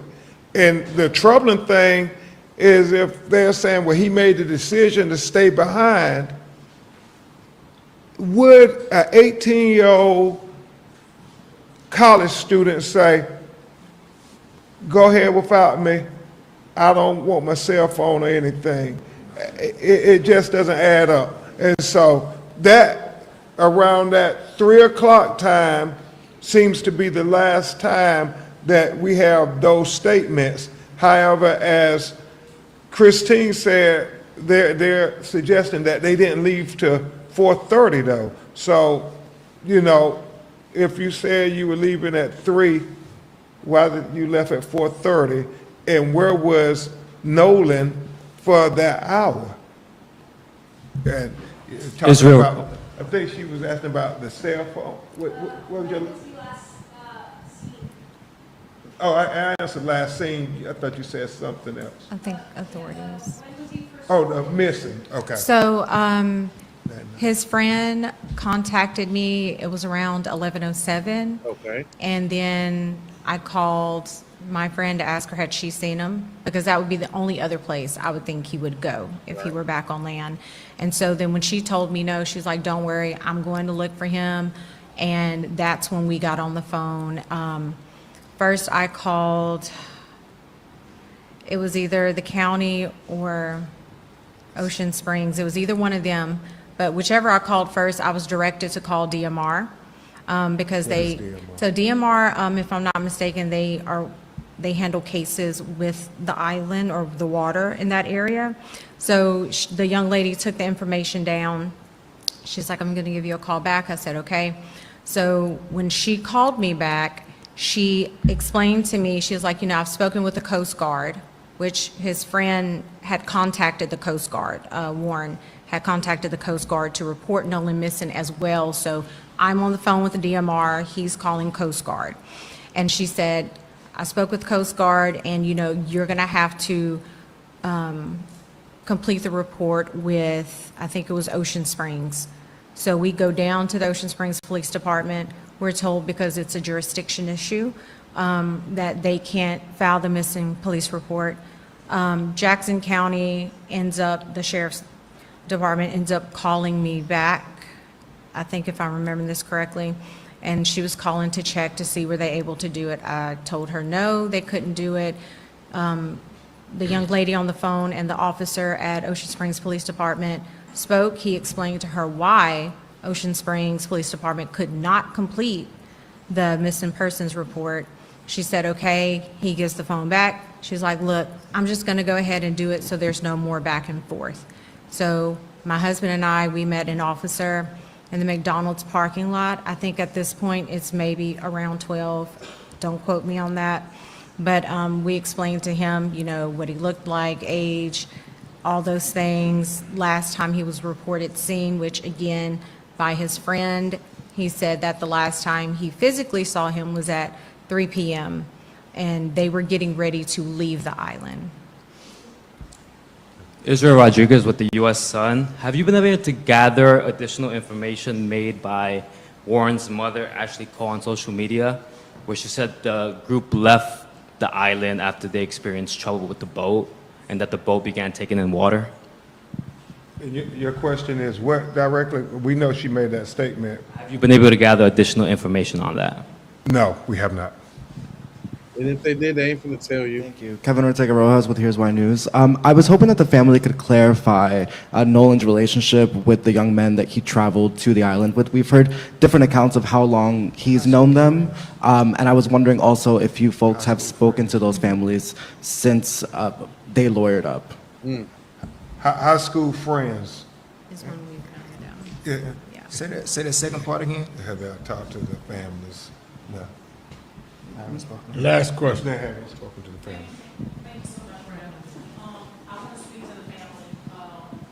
I stand here as a cousin, a first cousin of a victim.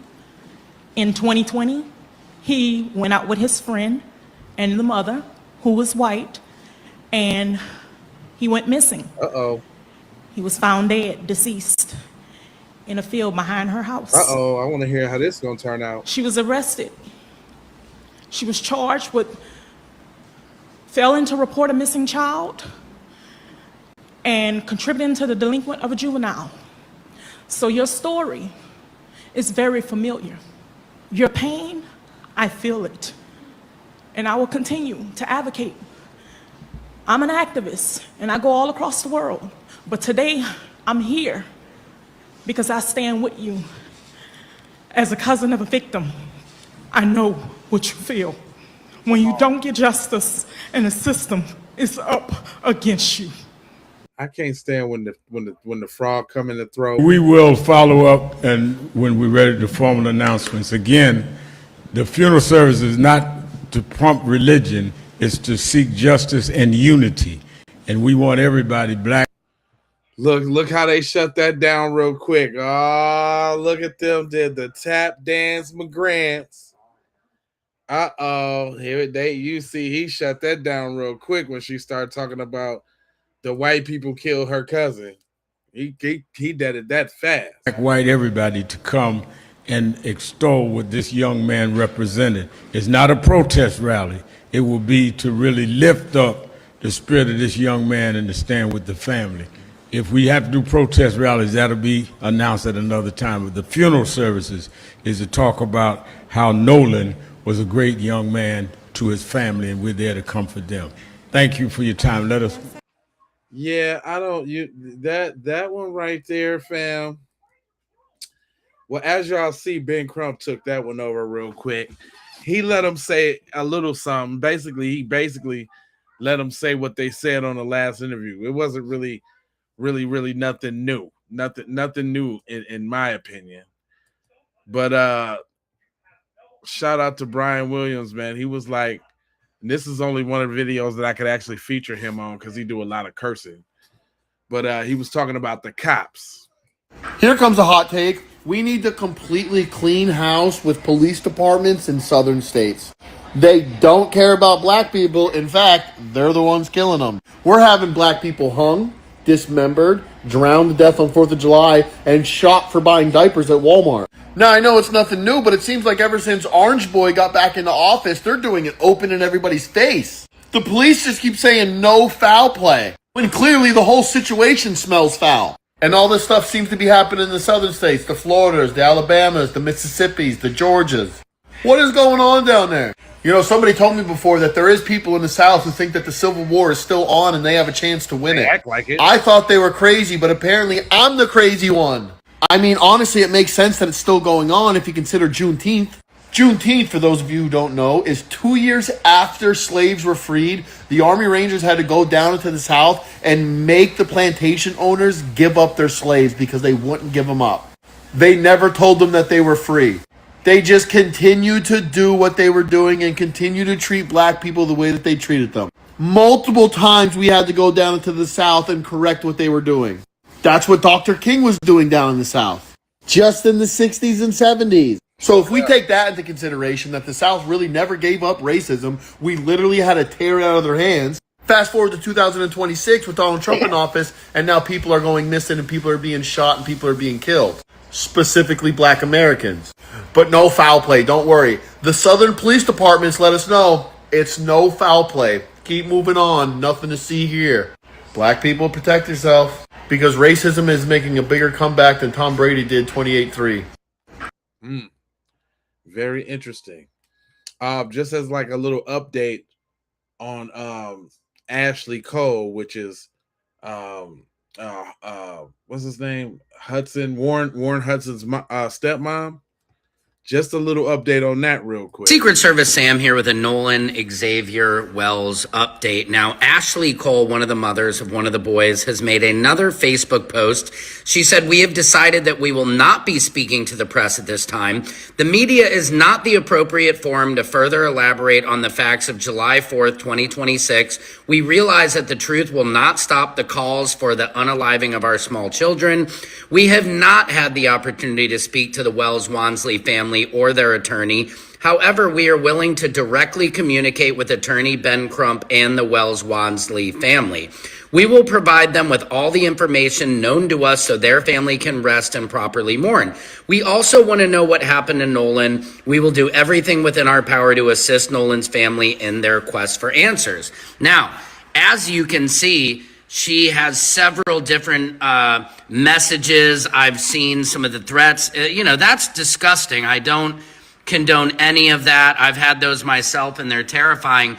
But again, it's just they're throwing a lot of suspicion on them by continuing to operate in this manner.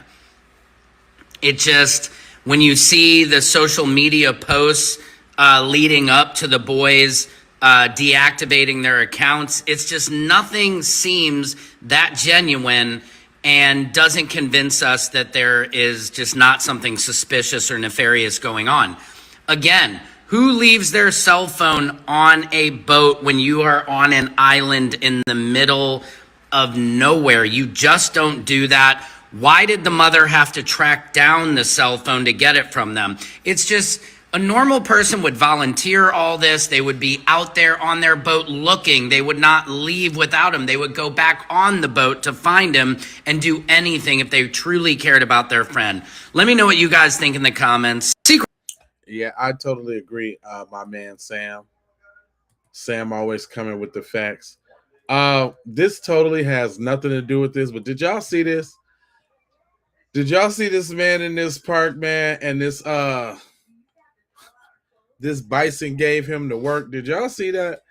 I be scouring the internet. Y'all already know. I be putting little videos to the side. Did y'all see that? Everyone's bison! Look out! Bison! Look out! It was like watching a bulldozer move out at 45 miles an hour. Photographer Mike McLeod recorded that video but stopped and ran to help. And when you approach this man, how is he? He was in a lot of pain. He was conscious, I think, the entire time. It sounds like he has a broken leg in several places. The doctor said that he probably would recover, but it's going to be a long recovery. This incident, the second in just 2 months at the park. In June, a 12-year-old was also hurt by a bison. The National Park Service says people should always stay more than 25 yards away from them and to run away if one charges. Did y'all see that? Did y'all see that little bison joint? I thought I'd just break it up a little bit. That bison joint, man. Did you see the way that he flipped cuz in the air like that, man? Look how high that man. Look how high that Recover, but it's going to be a long. Oh, look how high cuz is in the air, man. That's not even cool, man. That make you think twice about camping out in the wild. I don't know about y'all, but man, dog, that is great. Even the animals don't like their ass. For real. Straight up.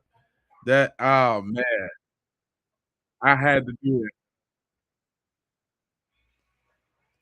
Now, somebody was saying something about the judge that I was saying the whole time about how Shorty is Shorty's like a little narcissist. It's like kind of like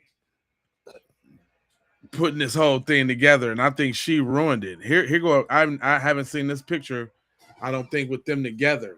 Matter of fact, I seen the picture on the internet, but they sliced it up. I didn't even know he was in this true picture with her. It's interesting.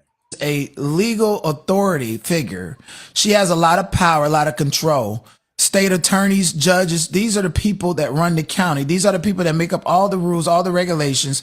These are the people that regulate the police, that regulate the district attorneys, ex-party communication through lunch meetings, and so forth. So I found her, saying she's concerned about her son not to be problematic, or saying, she needs privacy not to be problematic. She went into the factual statements and the factual allegations that Warren Hudson stated to law enforcement and published that so the whole world could see it. So I found that to be egregious behavior given the fact that she's in charge of the people that's in charge of conducting an investigation. So I said, Ashlee Cole, a sitting Mississippi chancellor judge, publicly commented on the Nolan Wells investigation while identifying herself as a judge. I believe the public deserves an independent review on whether that conduct complied with the Mississippi Code of Judicial Conduct. I actually have a change.org petition. I stated to you guys that I was going to post this petition and I was going to make an issue. And right there in the petition is the screenshot of her post and the screenshot that shows on her public Facebook profile that she is a judicial official. So far, this change.org petition has gotten 422 signatures. I posted it like less than 12 hours ago. So it's organically gaining traction and people are just looking at a brief overview of what they're signing. I want to make it very clear that I have that change.org petition to be forwarded to Tate Reeves. He's the Mississippi governor, the Senate, as well as Benny Thompson in the House of Representatives for Mississippi in the Mississippi Supreme Court. These are the decision makers tied to this petition. Now, because I know how processes run and what you got to do, the first line of business is anybody in the public who sees a judge violate their sworn oath of office, no matter what state you're from, as long as you are a citizen, you can go ahead and report that judge. So in addition to that change.org petition, here is what I specifically reported to the Judicial Commission, who is the underbody of those authority figures that are going to be looking at the change.org petition. I said, dear members of the Mississippi Commission on Judicial Performance, I respectfully submit this complaint requesting that the commission investigate whether Chancellor Judge Ashlee Cole violated the Mississippi Code of Judicial Conduct through her public statements regarding the ongoing investigation into the unalivement of Nolan Xavier Wells. This complaint is not intended to question Judge Cole's right as a parent to love and support her son. Rather, it concerns whether a sitting judicial official may publicly use her platform while identifying herself as a judge to present factual assertions regarding an active criminal investigation involving her own child in a manner that undermines public confidence in the judiciary and creates an appearance of impropriety.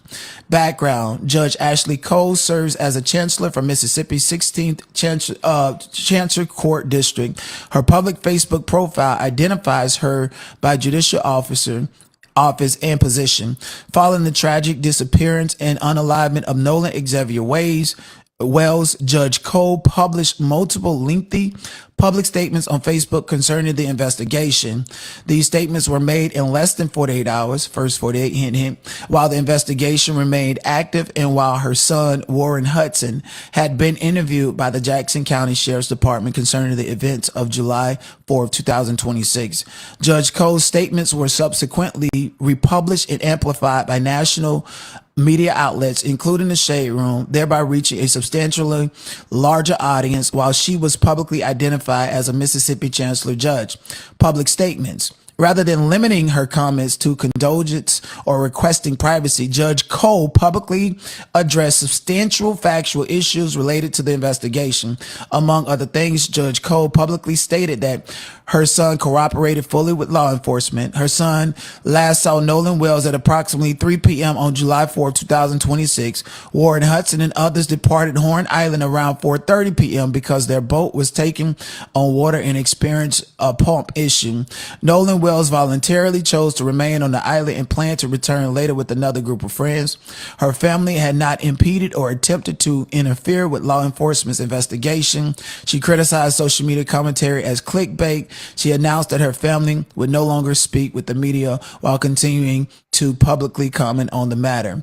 Most notably, Judge Cole expressly acknowledged her judicial office by stating, "Yes, I am a judge." She then continued discussing the investigation and defending her family's involvement. Ethic concerns.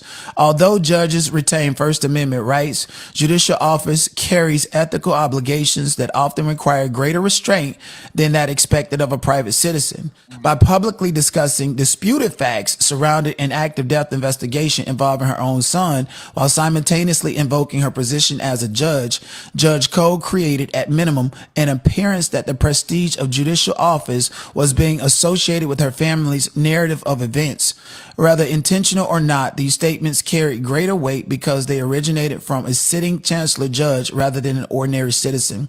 The issue presented is not whether Judge Cole intended to influence the investigation, but whether a reasonable member of the public could perceive that. The prestige of judicial office was being used to lend credibility to her family's account. The judiciary had aligned itself with one version of disputed events. Her judicial status could affect public confidence in impartial administration of justice. The integrity of the judiciary depends not only upon actually impartiality, but upon the appearance of impartiality. Mississippi Code of Judicial Conduct. I respectfully request that the commission determine whether Judge Cole's conduct is consistent with the following provisions of Mississippi Code of Judicial Conduct. Canon 1 requires judges to uphold the integrity and independence of the judiciary. Public commentary by a judge concerning an active criminal investigation. Man, whoever did this went all the way in on him. This ain't no Chat GPT right here. They might have had a little help, but they still had to craft it. Investigation involving her immediate family member risks undermining public confidence in judicial neutrality. Canon 2 requires judges to act at all times in a manner that promotes public confidence in the integrity, impartiality, and independence of the judiciary. Judge Cole's public dissemination of factual assertions regarding the investigation may reasonably cause members of the public to question whether the judiciary's is impartial. Canon 2B prohibits judges from allowing family relations to influence judicial conduct and prohibits lending the prestige of judicial office to advance the private interests of family members. Judge Cole repeatedly identified herself as a judge while publicly defending circumstances involving her son and presenting factual assertions favorable to his involvement. The commission should determine whether these actions improperly associated the prestige of judicial office with the family's interests. Canon 3B9 generally discourages judges from making public comments concerning pending or impending proceedings that could reasonably affect their fairness or outcome. Although the precise procedural posture of the investigation may determine the canon's applicability, Judge Cole publicly discussed factual matters directly related to an active law enforcement investigation that could foreseeably become the subject of criminal or civil proceedings, as it is civil proceedings. The commission should determine whether these public statements were consistent with the judicial restraint contemplated by Canon 3B9. National decimation. Judge Cole's statements were not limited to a private audience. National media outlets, including the Shade Room, republished the statements while identifying her as a Mississippi Chancellor judge. As a result, her comments reached an audience far beyond her local community, substantially increasing the likelihood that members of the public would associate the authority and prestige of judicial office with her family's public narrative. Damn. They put this, they didn't do that. Well, we already know what the Shade Room and all of them do anyway, but damn, boy. I like this kind of work, boy. This kind of work excites me. Reason for investigation. I respectfully request that the Mississippi Commission of Judicial Performance investigate whether Judge Cole's conduct violated the Mississippi Code of Judicial Conduct or otherwise created an appearance of impartiality inconsistent with the high ethical standards expected of Mississippi judges. Specifically, I ask the commission to determine whether Judge Cole improperly used or appeared to use the prestige of judicial office in connection with matters involving her immediate family. Judge Cole's public statements undermine public confidence in the impartiality and integrity of the judiciary. Judge Cole's comments concerning an active death investigation were consistent with the ethical obligations imposed upon Mississippi judges. I recognize that judges, like all citizens, have personal issues and family obligations. Nevertheless, judges are held to exceptionally high ethical standards because public confidence in the judicial system depends upon both actual impartiality and the appearance of impartiality. For those reasons, I respectfully request that the commission review Judge Cole's conduct. Hey, that's the same thing that's getting Judge Roach recused too, because he went on that little press run and said something like to the effect that Carmelo Anthony learned his lesson. This is the same thing, speaking out of turn. And take whatever action it deems appropriate under Mississippi law and the Mississippi Code of Judicial Conducts. Thank you sincerely, Denot Ricketts. Okay, this is how you actually make substantial change in places that it needs to be. Yeah. Jackson County, Mississippi is known for systemic racism. Yeah. Did we forget about Trey Reed, the black student that was hung at Delta State University over there in Mississippi as well? It just got swept under the rug. There was no ambulance chases behind that getting a second autopsy. They just accepted the fact that this boy was in a tree hanging, and they said he climbed up there by himself and hung himself with a rope. Sound like a frat hazing to me is what it sounded like. A whole bunch of people involved. Hey, I'm gonna keep it real when he said that though. Check this out. It seems pretty funny, man, but it seemed like it was a ritual all around the country on some real stuff. Like for real. Like it seemed like they little hive, little bee minds was on murder, death, kill for the 4th of July. Like for real. And I already think we ain't dealing with some humans. You know what I'm saying? So, you know, you look black people. We don't know if they got some sort of innate little way of communication, because it's like how they always the same kind of racists everywhere. It's 50 states in this joint, and it's the same kind of racism everywhere. How is that? How is they all the same kind of racists and do all the same kind of racist stuff? They all doing dogs. They all this, that, and the third. Where like doing something at their job. The white lady breaking bones, little black baby bones, and EMTs are shooting people up with all type of stuff. Like like the dude that just happened, they ran up on him and shot him up with a whole bunch of ketamine, and like they're always doing something. And it's like they're always doing the same thing. Like, that video I played the other day when the white dude was so-called revealing, like, yeah, they did it and the reasons why, right? Yep, the 250 probably got something to do with it, for real, on some satanic ritual type crap. But the dude said something really that I picked up on. He might have been saying that to get aroused and get a rise. True indeed. But he was telling the truth. But he did say that they have a meeting every Sunday. And he was basically talking about church. That's what it is, y'all. They at their church, they telling them something else. They sermons is something different. That's what's going on at their church, is what I'm saying. Yeah, because they evil too. I mean, we can't cut that out. That's what I think. Oh yeah, I think you're spot on. Just a quick question. I've seen a lot of people pour in here in the last little minutes. Did y'all ain't get no notifications, or y'all just happen to see me live and just popped in? real quick. Because I know y'all notice, man, I'm trying something. When I don't do that up and down orientation, all the racist trolls don't come in. We had a few, you know what I'm saying? But I notice when I don't do that orientation, all the racist trolls don't flow through.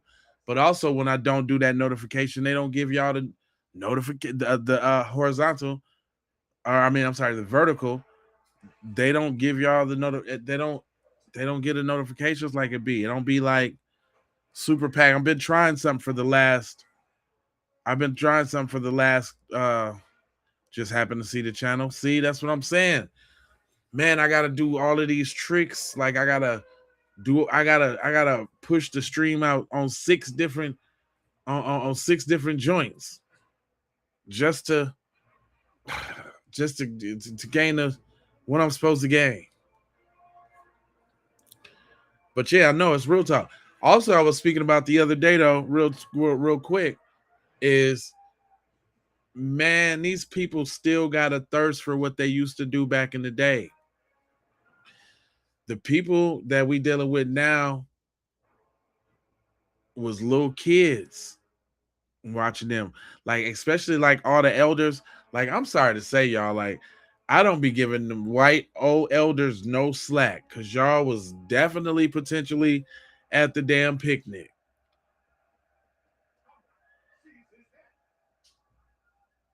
Oh, this your first time, Tanya? Well, welcome to the family. Girl, you talking like you been around forever.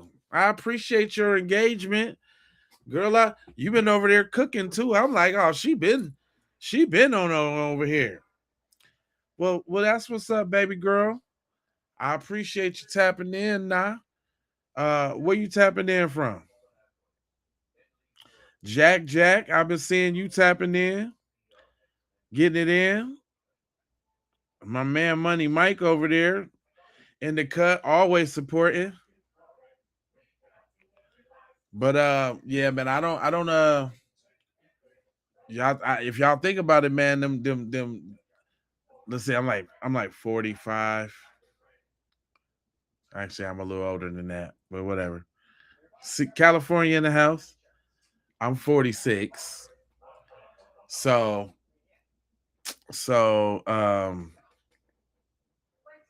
people like 65, 75, them some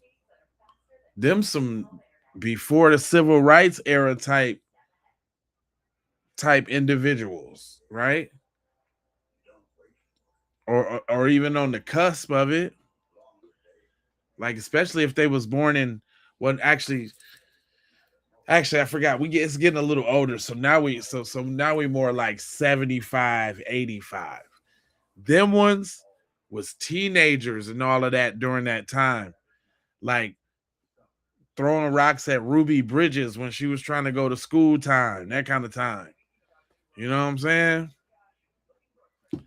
And yeah, I don't be giving them no slack. Matter of fact, I look at them ones even funnier. So we are our generation. Oh, that's what's up, Win. You know, actually, I appreciate that, man. You make me I appreciate you tuning in and tapping in. That lets me know that, you know what I'm saying, a young brother is saying something that everybody can learn from. I appreciate you tapping in, Win. Thanks for divulging the information. But so Win, you know what I'm talking about then. Cause you like right there. Right? You was like a baby coming up out of that. Like you probably was real. You popped off in the 70s, huh? You popped off in the 70s. 75, you was live, something like that. You was live in 75, huh, boy? Man, listen. Them 75 to 85-year-old white people, them is the ones, man. Yeah, I'm sure you have. I'm sure you have, man. I'm sure you could probably lace us with some game too. That's why I am like I am, y'all. That's why I got the little knowledge and wisdom that I do have. Most of my friends was old as hell when I was young. I always kicked it with the older cats. Matter of fact, man, I mean it was a good and a bad thing. Life is life. Stuff happens. But when I got in ninth grade, all my friends was juniors and seniors. But I went to the prom 4 times. I went every year. I went every year. I went to prom freshman, sophomore, junior, and senior. Had a ball. I don't know about other people, but I was in the mix. Dang, fam. That's historical. See, man, that's what I'm saying, man. You never know who watching the Keep It P podcast, man. That kind of let me know that I'm on the right track there, sir. So I appreciate that. But I ain't gonna hold y'all. I'm a moja, foja, and scoja about being on code, and you know I got 4 words for you. I need you. Hold on, let me move this out the way. You see, I gotta go bald now, man. I ain't got that FBA hairline no more, man. I never even really thought that I'd look good bald too. Like I cut it off and I was like, eh, it don't look too bad. Yeah, who said that MLK was a plant?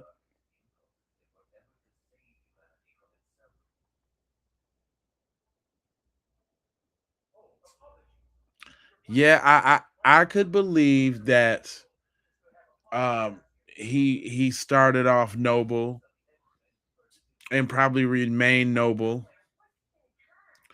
but was tricked into some of the ways and some of the rules because he wasn't aware of how white supremacy worked. You know what I'm saying? Like they get over. But notice though, when he woke up, they offed him. They got him on up out of here. Right? I mean, you know, one thing we can't worry about is yesterday and tomorrow. All we got is today, y'all. So try to be the best person you can be. Was you on code today? Did you speak out against anti-black racism? Did you speak out against cooning? Did you put your brother or sister up on some game? Did you know what I'm saying, come to the aid and assistance of some of your family? Right? That's really what kind of stuff is in that on code handbook that we got. We really took some time out to think about some things to put in the handbook, like them products that we got at the bottom, like that stuff is actually real, right? The definitive guide to staying on code and the stay on code handbook digital download. You know what I'm saying? Like this whole little pack you can get for 30. The DVD, the album, the book, and then the kits. But we really did put some thought into here. Matter of fact, let me show y'all. We really did put some thought into the literature that I wanted to disseminate to the people. Like just for instance, this ebook, the definitive guide to stay on code, it says, we didn't write this book to entertain you. We wrote this book because too many foundational Black Americans are drifting mentally, economically, politically, and culturally. On code is just a phrase. Isn't just a phrase. It's a survival mechanism. And this is a current climate of anti-Black racism, economic warfare, media propaganda, and cultural theft. Being off code isn't just dangerous, it's deadly. Where did we lie? It said we spent years in the trenches, from the mic of Keep It P podcast to the streets, boardrooms, and family cookouts, calling out coonery, decoding white supremacy, and amplifying real voices of Black America. Not the celebrity puppets, not the tether import projects, but us, foundational Black Americans, who's built the country from the ground up with no blueprint or no brilliance. This book is for the ones who refuse to be fooled, bought, or silenced. It's for those who, so the hashtags don't equal liberation. And that no extreme savior is coming. We are the answer, and we always been. We wrote this to put the code in your hands and the missions in your minds. Let's get real. Let's get organized. Let's get on code. Woo! I had to craft that one. I had to craft that one. That look at that. The survival manual for foundational Black Americans to stay on code. You see that on code? Mastery the mindset, recognizing the tethers, and protecting the lineage. I'm talking about we really went in on that one. That and the on some real talk, that one I'm really proud of. And then also hold on. That one, and then also the DVD is pretty nice too. On some realness, the DVD is pretty dope. We put the DVD together, man. It's pretty long. It's about 40 minutes. The DVD is about 40 minutes. So it's a little something in there, the little on code FBA full survival kit. Go holler at that. Y'all already know that we got them classics like Cut the Check for Foundational Black Americans. Like we coming to Washington to get our check. And then you also know we got the standard like FBA Joan. You know what I'm saying? On the FBA side of the game in the various colors. You see what I'm saying? Wear it if you ain't scared. I always say it with your chest is the brand. You know, you mad you mad because I'm foundational, you know what I'm talking about? Or like yeah, the standard issue is always a dope one. But anyway, you know, I got to show y'all the products. The code for those, if you use the code LOVE, you get the code LOVE, you get free shipping on your order. If you use the code TWOFER, you get $3 off your order when you check out. So I did try to slide a little in there for you. You know what I'm talking about? But other than that, I ain't gonna hold you, but I'm emoji, fold you, and scold you about being on code. And you know, I got 4 words for you: love, peace, blessings, and aloha. I'm out the Doha for Shoha. You already know. Yiga-dee. You dig?